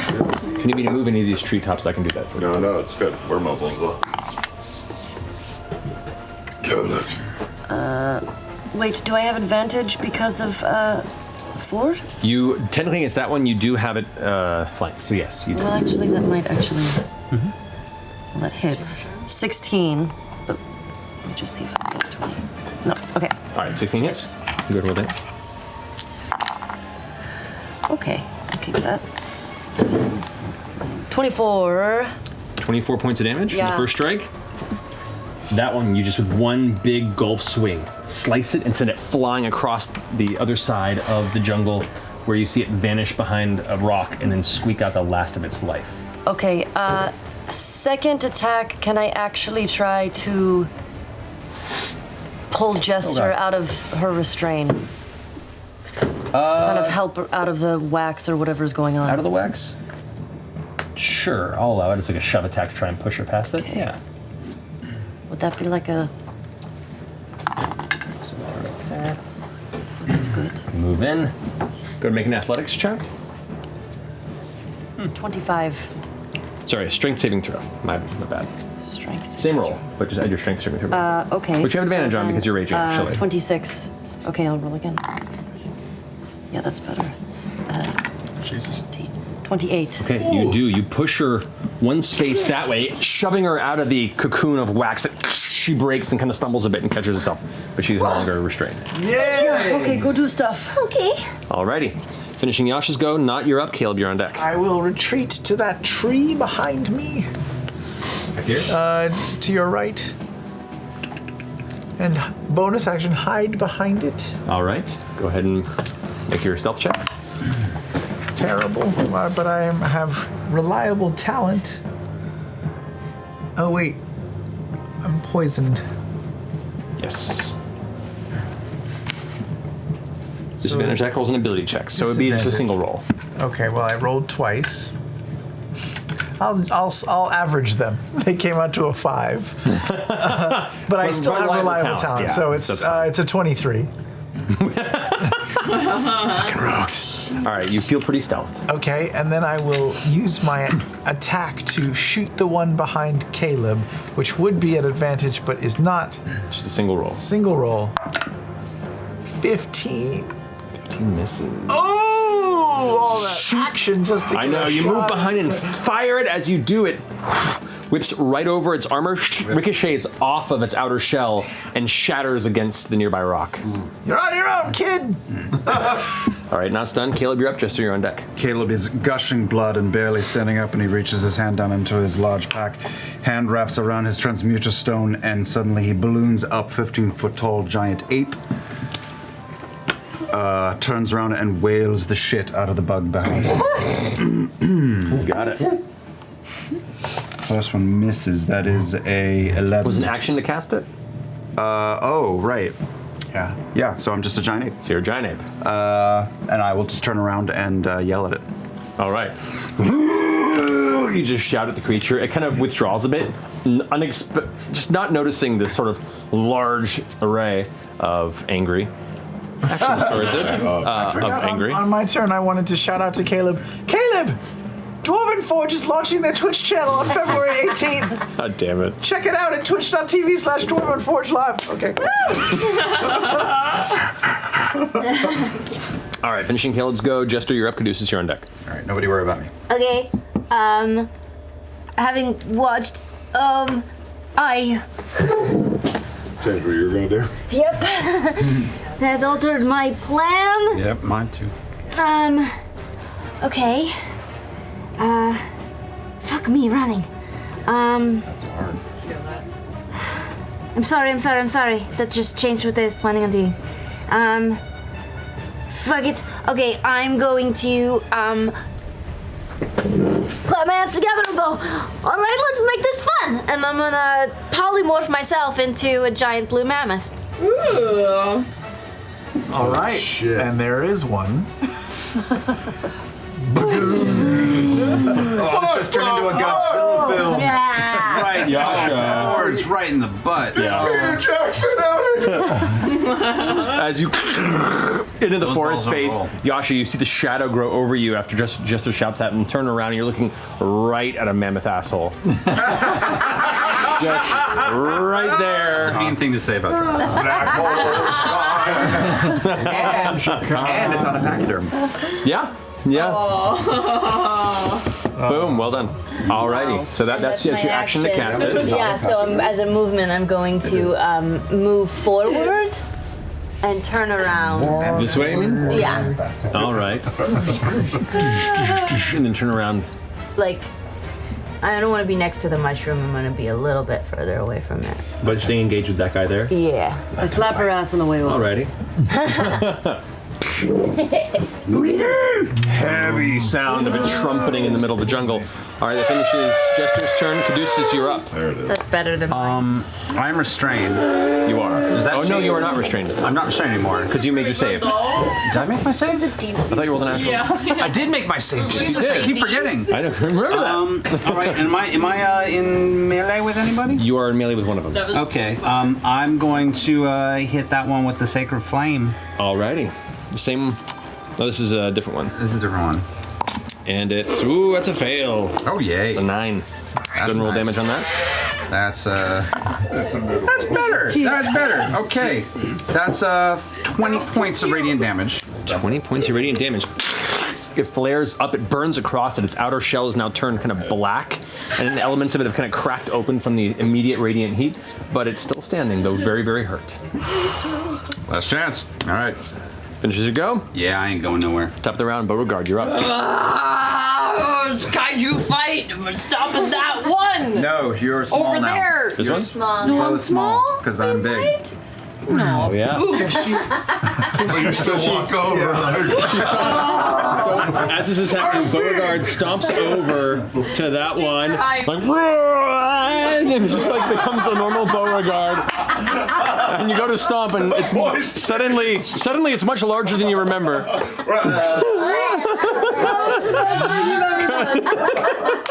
My perspective changes. Yep. So, what are you doing? No, I'm still gonna punt the one that's next to me. Alrighty, go ahead and take Kicking it. that one. Clip of that. Oh, that was so good. Okay, punchies, punting. Yeah, that's good. 26. 26 hits. Yeah, I'll take that. That's fine. Concentration. 10 damage on that one. 10 damage. You got Yep. it. He's still alive. Still alive. Second hit. Yeah, 28. That hits. It's even better, 12. 12 points of damage. Yeah. You watch her like kick it and then spin around with your staff to smack it a second time. Falls on its back and gets back up. It's barely standing. Its legs are quivering, but it's still standing. I just like. Oh, and then flurry of blows, and I take my staff and I just. That's immediately bludgeon it. Okay, go ahead and roll. God damn it! Pop, pop! Okay, there's a 26 and a 13. I don't think the 13 hits. 13 is not hit, but the 26. But the 26! 10. Again. You just whack, whack, whack. It's no longer moving, and whack, whack, whack. You see now like the purple ooze is like coming off on the staff and kind of arcing. Nice shoot. I just keep going as like a little tear comes out the corner of my eye. All right, Bo, you're done. Ford, you're up. Unless you want to move, Bo. You can move still. Okay, you're staying there just hitting the corpse. You got it. I am restrained, yes. You are restrained. I will blah, blah, blah, blah, blah. Turn into a giant. I'll send. Sure, why not? Everyone else is doing it. I'll send one Eldritch Blast right here towards the middle one. That's you got it right yeah, there. that one. Go ahead and roll for attack. Jesus. That's an 18. 18 hits. Great. 10 points of force damage. 10 points of force damage to that one. Alrighty. Still up? Still up. That one hasn't been touched yet. Oh, great. But you've just blasted it. It's now taking some hit. It's still looking good, but it's hurt. I'll send another one that way. Ooh, that's good. 13 points. 13 misses. Now being hit once, it turns towards you, and as you release the second blast, it skitters by the mushroom, and the ground bursts with dust and dirt where it no longer stands, then crawls back into space it once was. With my bonus action, I don't think I can cast Hex after I've done 2 attacks, right? You can, because your Eldritch Splash is a cantrip, so you can cast Hex if you want. Yeah, I'll cast Hex on that guy that ran away that I missed. You got it. That guy is hexed. All right. Top of the round already? That finishes your turn? Yes.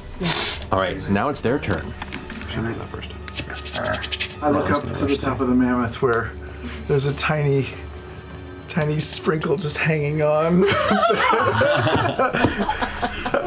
This one here was gonna go for Caduceus, but then a giant mammoth came, and it's gonna attack the mammoth.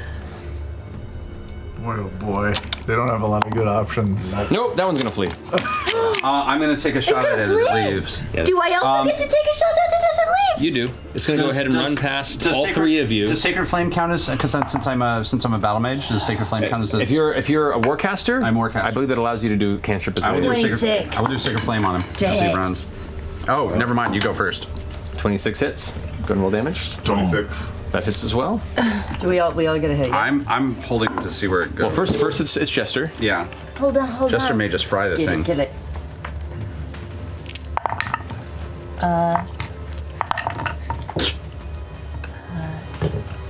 15 plus 7. 15. Plus 7. Plus 7. It spins around, begins to skitter away, and you just. And then before it even gets to the rest of you, it is scattered across the floor of the jungle there. And this one here is going to continue to attack the gorilla, which it seems a little less intimidated by. Both attacks against it are a 16 and a 17. To hit hit you. Mine. Yes, they both hit. All right, the first one does 5 points of piercing damage and 6 points of acid damage. So 11 total. Yeah. And then the second attack does 14 points of slashing damage. Okay. All right. Okay. That finishes that one's go. And then there is one attacking Bow and one attacking Ford that it got hexed by. The one attacking Beauregard. Hit me. It's going to be a 14. Miss. Second attack is a natural 1. You just completely dodge around it. It can't even get near you. Dodge the loss. The other one is attacking you twice. You are restrained still, Ford, so it gets advantage on these strikes. It does. That's going to be a 24. That is. and a natural 20. Well, thank you. Gee. Counter, because you can do that. Thank you. No. Yes, you can because you didn't spend your reaction doing that. That's why Happy you don't to do go. that. That's why you maintain some discipline. Maintain some discipline. Yes, Why you that's why. maintain some discipline. It's important, guys, to have some discipline. Don't go outside with wet hair. All right, the first bite attack against you, for that is going to be Always wear your rubber. 13 points of damage total. Okay. The second attack is 15 points of slashing damage. Wow. Okay. So I think a total of 31 or something. Oh, and on both of those, because the sword does some shit. Yep. It is a dealing. Wow, really? I gotta remember that more often. I think I've been forgetting that. Oh, good. 8 and good. 14 points of radiant damage. Oh, yeah. 14 points of radiant damage. Yeah, Nice. both of those. Just kind of the light sprays from it. It's looking hurt. Alrighty, that finishes their turn. Yasha, you're up. Okay. All right, I'm gonna try to make my way to wherever the nearest one is. There's one with the gorilla here, and then there's the one that's hexed by Ford, the one that's fighting Bo. Okay, let's go to the one by Caleb. By Caleb? Yeah. Even though I'm sure the gorilla has got it. There you go. You can push through the bush and rush up, blade in the air. Go ahead and make your attack. Through the bush. Natural 20? Yeah, that'll do. Natural 20? Counter. Okay. Okay, so, 6. You can reroll. Savage attacker, so I'm gonna That's see like if two that'll do. ones on Yeah. Oh, they're both exactly the same. Exactly. Okay, so. Come on, checkers. Well, 18. 18 plus your brutal critical, which Is another. well, it's not reroll. This is you get an additional, which at D12. this level. You can roll one additional weapon damage die when determining the extra damage for a critical hit with a melee attack. So roll an additional d6 to that. Okay. So 18 plus. Doop. All right, 20 points of damage to that. Do you double that die too? No. No. Okay. All right, so 20 points in the first strike. You rush up and slam. The blade sticks into it, and it's like jammed in it, and you hear it going, trying to pull away, but it's stuck in there. Go ahead and roll your second attack. Cocked. Cocked again. Sorry. Oh, this is not gonna hit. That's 11. 11? No, that's not gonna Don't forget you got reckless attacks if you're not worried about being attacked back. Oh shit! I always forget about that. Can I do it, or should I wait till the next time? I'll let you do it. It's fine. I'll let you do it. It's fine. Okay. But keep that in mind. Keep that in mind. That's one of the big tools of the barbarian. Fucking shit. Okay. There you go. This dice. I know. I'm sorry. I know like you love it. that die. 24. That does hit. Go ahead and roll Okay. 6 rolls to get one good one. Put a metal plate in there so it falls. 12 points of damage. 12 points of damage. All right. You pull the blade out, and the jagged part of the skin gorger tears through its body, kind of scattering from its door across the rock. It's still standing, but it's hurt real badly. Not you're up, Caleb. You're on deck. I'm up. I get more turns. You do. I'm going to.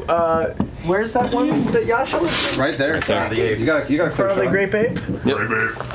Which tree is not in? Where are you? I'm behind. I'm so stealthy you can't see I me. love this forest. Oh, wow, It's yeah, actually you're- so hard to see through. It's great. Yeah, Makes me happy. I'm going to stealthily These trees are try to poach But like, if you need me to ever move the one that these away, Yasha I was can just shift the hitting. trees.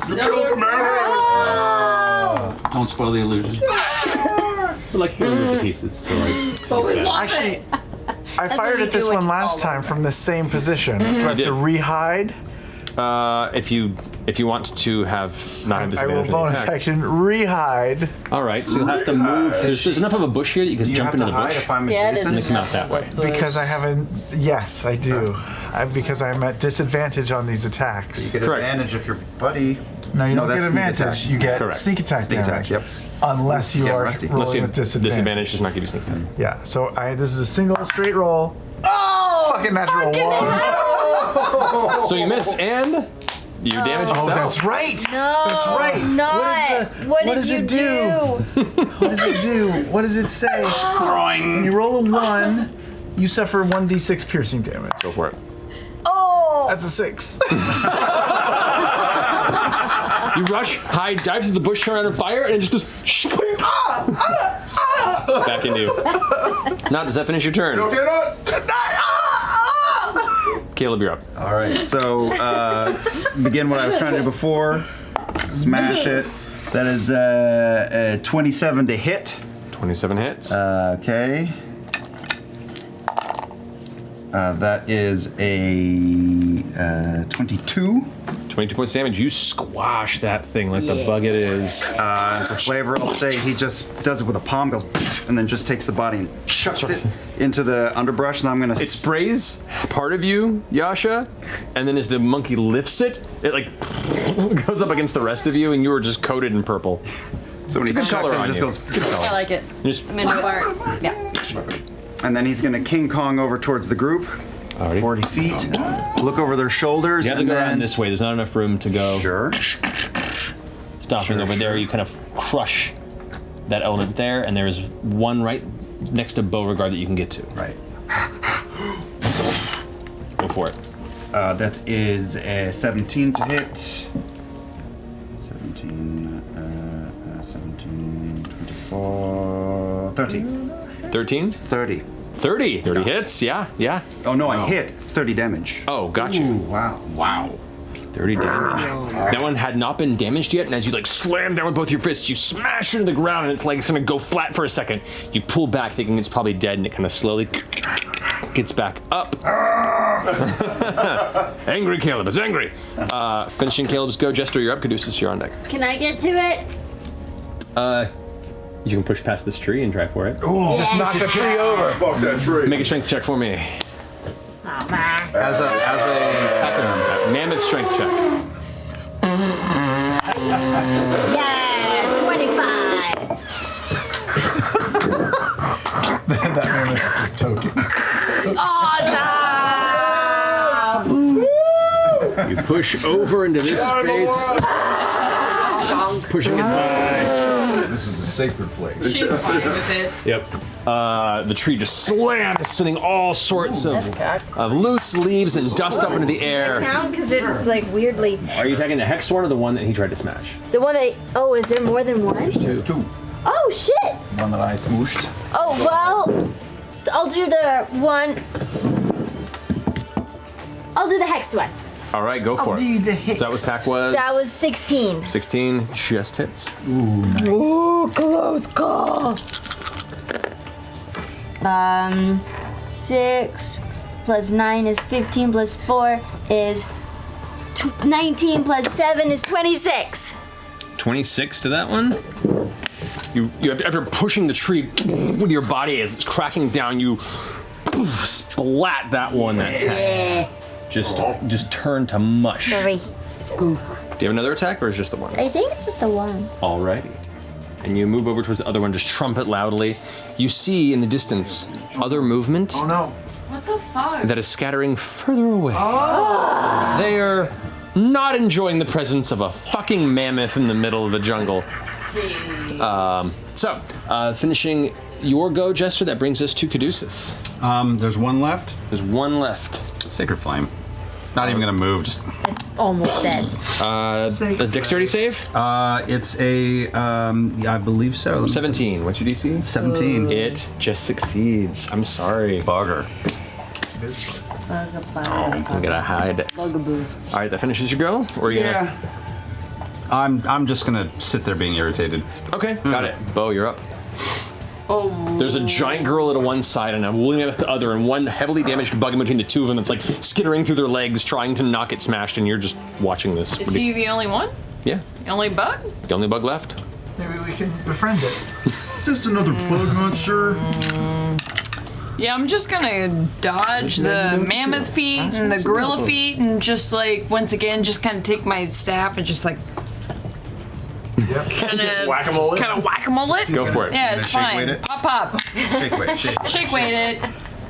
An 18 for a 28 and a natural 20. Go ahead and roll damage. The 18?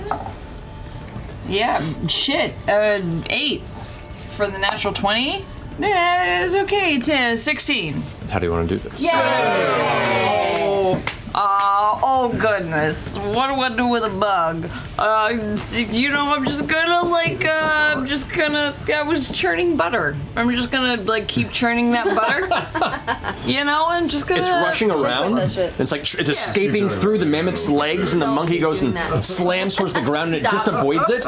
And you rush forward and take the yeah, don't. That's okay. That's okay. Making gifts. Learn from Sam's gift mistakes last campaign. No, stop! That's okay. And you watch and wait for a moment, and you take your staff and just pin it to the ground, and it can't move. And as it's there, you just kind of lean your weight into it, and something snaps and pushes through the armor, and it just goes limp on the ground, no longer moving.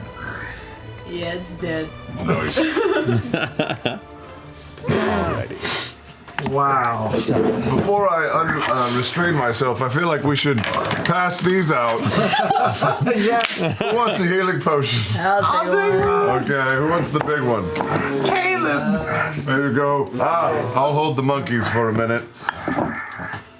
If everybody likes, I can take 10 minutes and just help everybody out. Or at least a few of us out. Yashi's? I'm okay. Yeah, I guess I'll drop my polymorph. It lasts for an hour. Wait. They need healing. Caleb comes up to the Caleb comes up to the mammoth and just sort of like you're petting a horse, with and then swings up and plants himself up on top. You're pretty big. You're gonna ride on top of the mammoth. You staying mammoth? No. Sir, how's your hips? I drop my form. Yeah. Oh no. Okay. Make a dexterity saving throw. Woo!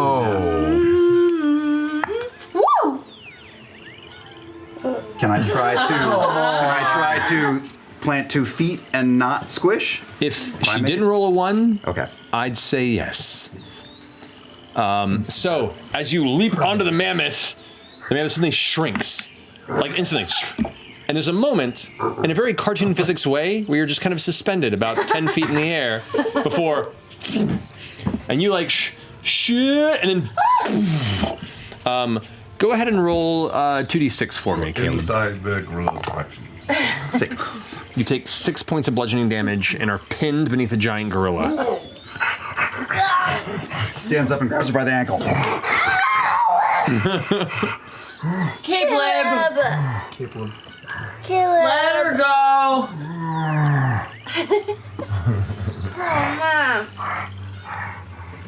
I'm gonna run over to Yasha and We gotta heal. try to get my flask out of her. Okay. Try to swipe my flask back. You're gonna try to swipe it? You're gonna try to sneak it? I'm gonna try to sneak it. Okay. All right, go ahead and make a sleight of hand check. Disadvantage. Make a perception check. Come on, Yash. Oh boy, oh boy, oh boy. Oh, disadvantage. Oh, never mind. Hey. I'm doing everyone What? but you right now. What? Did you roll? Technically, it's a 23. Yeah, with reliable talent. I rolled a natural 20. But what's the total on it? What's the total? 23. Holy shit! You actually catch not. You like after everyone's kind of taking a moment, and you're like the blood's on you, and you kind of wiping it a bit, and you walk over, and you everyone's kind of like sitting down for a minute, and you feel this tug, and you glance behind you, and Not is pulling the flask. I'm just gonna slap her without even looking. What are you doing? 28. I can't shoot straight without my booze. I wasn't shooting straight. What are you talking about? You shot just fine. No, I missed twice. It's true. I saw her shoot herself in the eyeball. I shot myself in the eyeball. You gave me this flask. Do you really want me to keep it or do you want to take it? I don't know anymore. Don't take it, Not. I'll You'll hold get on to it for. How about I hold on to it until we get to Caduceus's destination? All right. Can I try to unrestrain myself, please? Yes. After a moment, you manage to pull free of the hardened wax-like cocoon substance. So much happening right now. No, don't help him. Don't help him. Have I hit a prayer of healing by this point? It takes how long to cast? 10 minutes. 10 minutes? If you guys are taking 10 minutes here, then yeah, you can go ahead and cast it. Everybody except for Caleb, because you're still a monkey. Are we taking a short rest. No, just a 10-minute. You're still a monkey, so I'm not You healing can take a short rest if you want to. Let's take a short rest. Gets 26 points of healing. So everyone except for Caleb, unless you want to drop your monkey form, Caleb. Deciding that now. Because either you can I'm keep fucked it. up. Caleb is fucked up, but monkey is not. I was going to say, because if you drop it, then I'll just As long as heal the monkey you lasts. personally. Just an hour, so I can drop it. So if you're taking a short rest, you might as well. Yeah, I might. All right, so take the healing. We all get healing? No, if we can only do 6, so... I don't need it. I don't need it. Oh, I do. Yeah. Give it to Food Caleb. doesn't need it more. I don't need it. Oh, he doesn't need it also. I mean, Sam doesn't need it, so... the only damage I took was self-inflicted 6 points of damage. That's true. Oh, did short rest. poison did not... Oh, I'm still poisoned. Still poison, yeah. Oh, I think I can do something like that too. Okay, so you guys can use your hit die to go ahead and heal up naturally during the short rest if you'd like. Yeah, all night. Oh, then...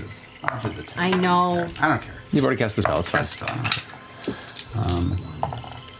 What fixes poison with the hit dice? Lesser restoration. I'm going to give you a quick lesser restoration. Anybody else poisoned? I don't think so. The only other person who is in danger of it is immune, because monks. So no more poison. Thank you. Oh, it's no problem. You're welcome. All right. Yeah. I'll just Matt. Let me build a house here. Just the last work of bridges. Swiss Family Robinson. So the creatures are scattered about, broken, sliced, pulled apart, the kind of purple ichor scattered across the jungle floor, the large broken tree that's now on its side, the dust settled that was kicked up from its impact. Well, that was a valuable lesson. What was that lesson? Don't poke big things if you don't know what they are. I don't know if I've learned that lesson. I know. Which, in the heyday, what direction were we heading? That way. That way. Caleb remembers. Yeah, you guys know the direction you were traveling. Do we need to rest for a moment, or are we good to head up? We just took a short rest, so about an hour of downtime to Thank you. regather your shit. Is there anything you want to do during the short rest? I'm gonna carve a little stick into the tree that I knocked over as a mammoth. You got it. This one, equal, if not better, than the one you left earlier in the jungle. You're getting good at these things. You know? Caleb will use Arcane Recovery. Okay, so you get your spell back. Alrighty. After taking an hour of downtime to rest up and kind of sit and think about whatever the hell you're doing in the middle of this weird expanse and these creatures you stumbled past, what do you guys want to do?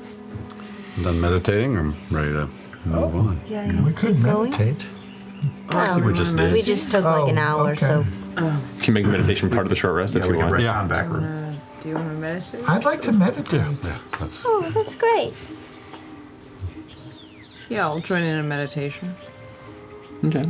You don't have to do that. No. Just like listen to the environment. Okay. Let it flow through you. Oh, you're joining Yes. us. Oh, yeah.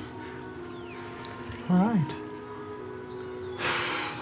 So, here, recovering, sore, you all slowly make your way through an impromptu guided meditation for the better part of an hour in the middle of the jungle in the outskirts of the White Dawn Lagoon. I'm just gonna dance around while I'm meditating. That is a form of meditation for Yeah. some. And, Dance therapy. Frumpkin is picking knits out of Ford's hair while he meditates. You got it. All the knits. All right. So many knits. It's a lot of knits. Alrighty. As the rest is done, you guys continue in the direction. Get up and we move. Okay. Same order Sure. as before. Yeah. Holy vey. Produces some order at the front. Bo and was it Caleb? Was that clean dirt insect poop? You don't know. You can inspect the insects or inspect the space around if you want to try and figure it out. Do you want to look inside one of the opened up pale scorpion things? Simple biology, just take a look. At their poop? I just open up the guts, looking at them stomach sacs. They probably have poison sacs. Ooh. Naughty should take some of those poison sacs inside of them. They do? Okay. Yeah, I'm going to help get those out because I'm good at medicine. Oh, all right. Okay. Go ahead and roll a medicine and a nature check. Both of them? Yes. Medicine, 27. Nature, 12. Okay. You have no idea if these creatures are indigenous to here or not. They are odd. The one thing that catches your eye is their coloration and physicality doesn't seem to fit this environment. It doesn't make sense for a creature like this to live in a dense part of a jungle. With your medicine check, you do find that there are actually 2 glands in the inside of its body, separate chemicals that, when combined, create that caustic wax-like substance. Separately, they're just inert, nasty, viscous, oil-like liquids. One's kind of a deep bluish color, the other one is clear. And when they're put together, it becomes almost like a white foam that then burns and solidifies into this cocoon-like wax. I'm going to get them in vials. Okay. You have enough for probably 1 application. Cute. Kind of, yeah. And it does. And when I say it foams up, like both of them combined could probably affect Acidic wax. acidic wax, you could say. Compound. Acidic wax compound. That's some good pranking there. Well, I gave it to Nott. Oh no. But there's plenty of other ones. If you want to try it again. Yeah! All right, go ahead and roll another medicine check. That didn't count. That slipped out of my hand. That's kind of what you do with the die. No, but you know what I mean. It has Yeah. to be an intentional roll. Yep. 20. 20? You know what I mean. Also, you just barely managed to pull another set of these glands from one of the other corpses without them accidentally touching and combining and setting off a reaction. Yeah. A lot of these bodies have been damaged heavily from the battle, and there's only maybe 1 or 2 others that even are viably intact to withdraw from, but you barely succeeded in not hurting yourself in this process. That's all I'm done. Okay. We're off? We're off. Okay. Lead the way. You push closer to the center of this jungle region for the next couple hours or so. Those patches of wax and discolored fungus begin to fade as you move on, apparently moving past the region that nested these creatures at the moment. Though you do occasionally still come across, rarely, another pile of fresh, clean, moved earth, vibrant red, standing out against the environment. Eventually, as the sky begins to turn slightly orange, as the day begins to progress a little later on, as the hours continue by, you can see just a faint hint of light refracting off of a mirror, water. And the patches of jungle and the elements of faint fungus that remain begin to give way to a clearing that houses a small lake. An oasis pool, if you will, of extremely clear water that's fostering all manner of fish throughout and under the surface. The thin shore itself is dotted with rocks, scattered brush atop the rich red earth that is exposed very much like what you encountered before, but without the heavy roots and jungle undergrowth. It is just a bright red shore along the outside of this lake. Beautiful rock carvings of various animals and creatures align the edges of this lake like a statue garden of all these beautiful beasts and people, just kind of in this decorative sense surrounding this lake. A menagerie of beautiful art enshrining this space as the court of beasts. Jungle deer, bears, elegant jungle cats, massive lizards, all sorts of creatures, all immortalized in these sculptures. Does it look like they're actually sculptures, or do they look like creatures that have been turned to stone? You can walk up to one if you want and inspect. Make an investigation check.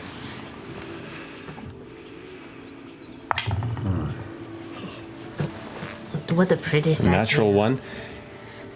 It looks like a pretty well carved statue. You can't really tell. But you do kind of, as you guys kind of walk towards the edge of the tree line here, you can see along the western bank, which is not entirely on the opposite side, but a little further away around the northern curvature of the lake side. You can see a few odd broken heavy rocks that kind of push away from the rest of the smooth edges of the water, like a hillside with red rock that has emerged.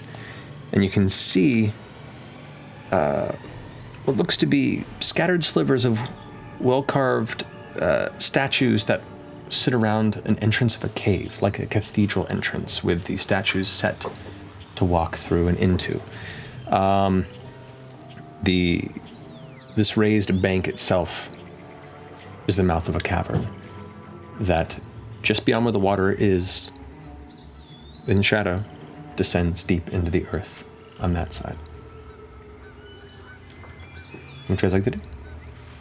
What do we do now? I'm going to touch the water, smell it. It's very clear, very clean. Well, let's go. In the water? No. No, not yet. I'm going to go to the cave. Not yet. Splash, splash, splash, splash, splash, splash. The fish scatter.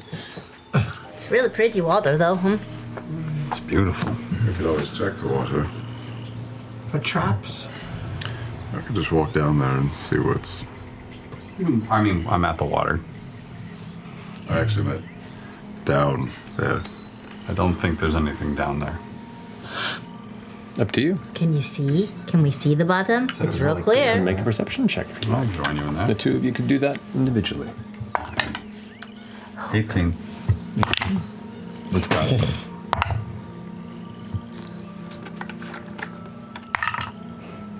Fair. So, 17. Okay.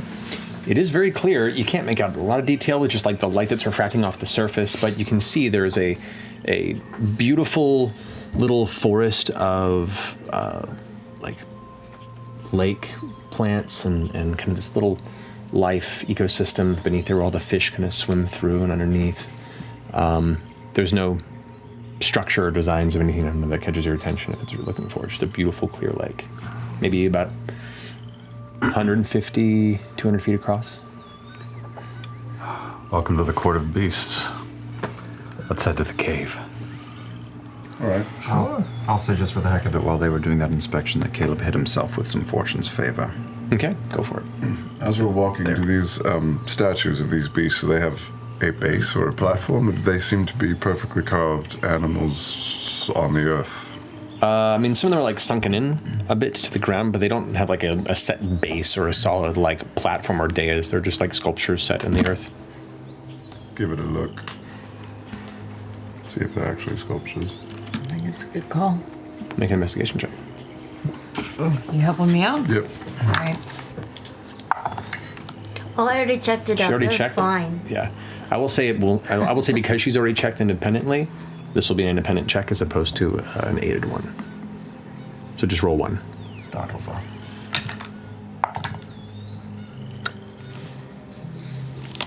Ten. 10. Great. I mean, they're statues. They're well carved. As you do walk along, though, you do see like broken bits of them. You see like parts. Some of them are older. Apparently, they've been chipped off. You see like a broken like hand, or like a head of a creature that's kind of cracked and partially sunken into some of the fresh earth. You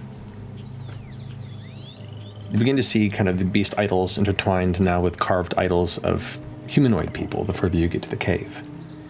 You see some are adorned in travel attire, some in battle attire, some are captured in a moment of heroic struggle, some are visibly worn, many are kept well enough to appear polished and new. It's a variety. One minor question. You said that all different kinds of animals that we'd recognize mixed in. Are there any that are strange, out of the ordinary type animals? Never seen before? None that are as alien as the ones that you currently encountered or recently encountered. Okay. A lot of them are A lot of them wouldn't be jungle beasts necessarily. You see like a large elk, and you see one across the way that looks almost like a giant horned oxen that you've never seen in your life. That wouldn't be in a jungle, but it is a menagerie. Caduceus, as we're walking over to the cave, do you mind if I swim alongside you?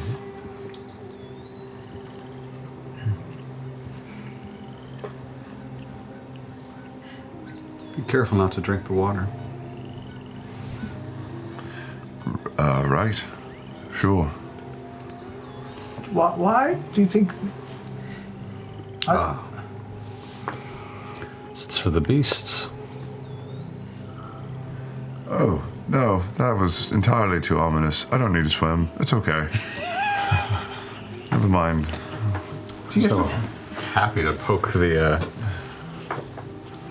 Do you think that perhaps these animals drank of the water and turned to stone? I don't know. Do you want to find out? I don't think so. Not particularly.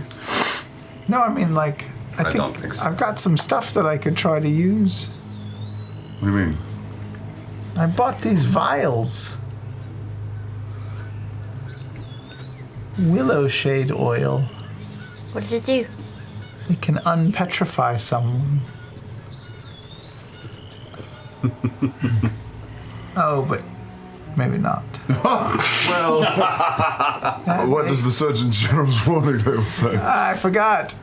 It has to. It's been petrified for the last minute. Oh. It has to be recently petrified. It's gotta be a rapid application. Never mind. All right. Plus, they're not petrified. These things are just really cool statues. There's nothing. There's no statues poised in fear or anything. There's a couple. Oh. Yeah, And the further you walk, you see a few more. And that kind of ominous sense begins to come over you as you begin to see some of these arrayed in positions of people trying to possibly defend themselves as groups. Wait, people? People? Yeah, there are people There's a now. handful of people you've started to find, and they're getting more and more numerous the closer to the cave you get. I don't know that this would ever come in handy, but I'm gonna cast water breathing on everyone in the party for 24 hours. Okay. So you can all breathe underwater just in case you find the need to dive under the waves of the lake. So we're in the cave. You're not in the cave, you're walking towards it along the northern bank to the western side. This is Do you have to go through the water? No. Okay. Just in case it's a visual thing and water can help refract. I don't know. I want to start inspecting these people. Make a perception check. I'm going to aid myself because this is giving me the heebie-jeebies. Ooh, 29. 29. Actually, it's 72.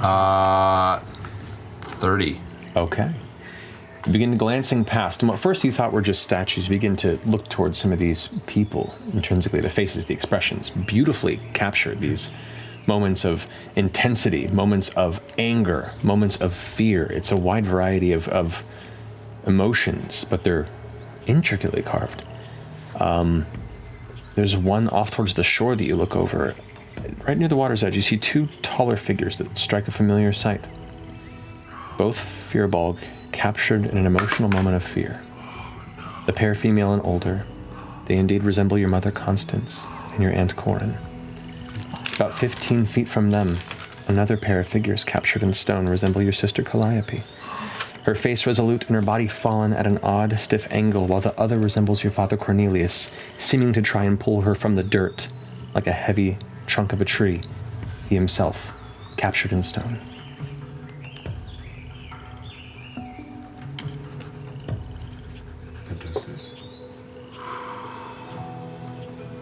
We have to be very careful. This is, these are my people. They were petrified?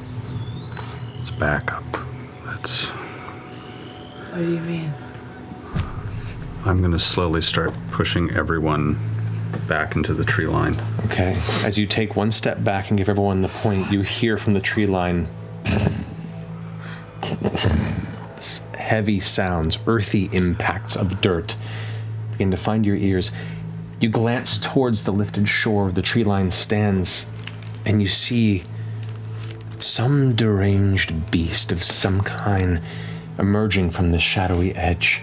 The massive, swollen, bull-like creature begins to pick up speed towards you, its thundering hooves, its body itself a slightly pulling tapestry of metallic plates where large spines of darkened metal emerge between them, its eyes glowing angry as between where its limbs meet its body, little plumes of green fume emerge and drift around it as it begins to rush towards you. And that's where we're going to pick up next week. Your family? Oh, shit. It's not everybody, but it's a lot. Does greater restoration? The Greater Restoration undoes petrification. It does. People? To one. One at a time. Really cool. Yeah. Cool. But we have to. And that burns a big spell. Yeah, it's a big fifth spell. level, It's a right? fifth level. And we have to preserve the statues, right? You just have to fight somewhere else than here. Yeah. How fast can we? Well, we'll find out how fast we can. Is it like a minotaur? What is it? It is a massive-looking bull creature, larger than any bull you've ever seen. Its body swollen and muscular, metal-plated, almost in a Colossus-type way, but jagged and not meeting properly, and these giant spines protruding from it. So the metal plates are not natural on it? I guess don't we can know. find out. Oh. So Has it- quadrupedal or bipedal? Quadrupedal. Oh my gosh. And rushing towards you immediately No, at about maybe 60 or so feet from you. Has to stand up. So we'll pick up from there next week. How far are we? We'll figure that out next week. Yeah, You guys were pretty close to the shore and just began to move away when you heard this and turned and saw it. So. But we can't destroy them.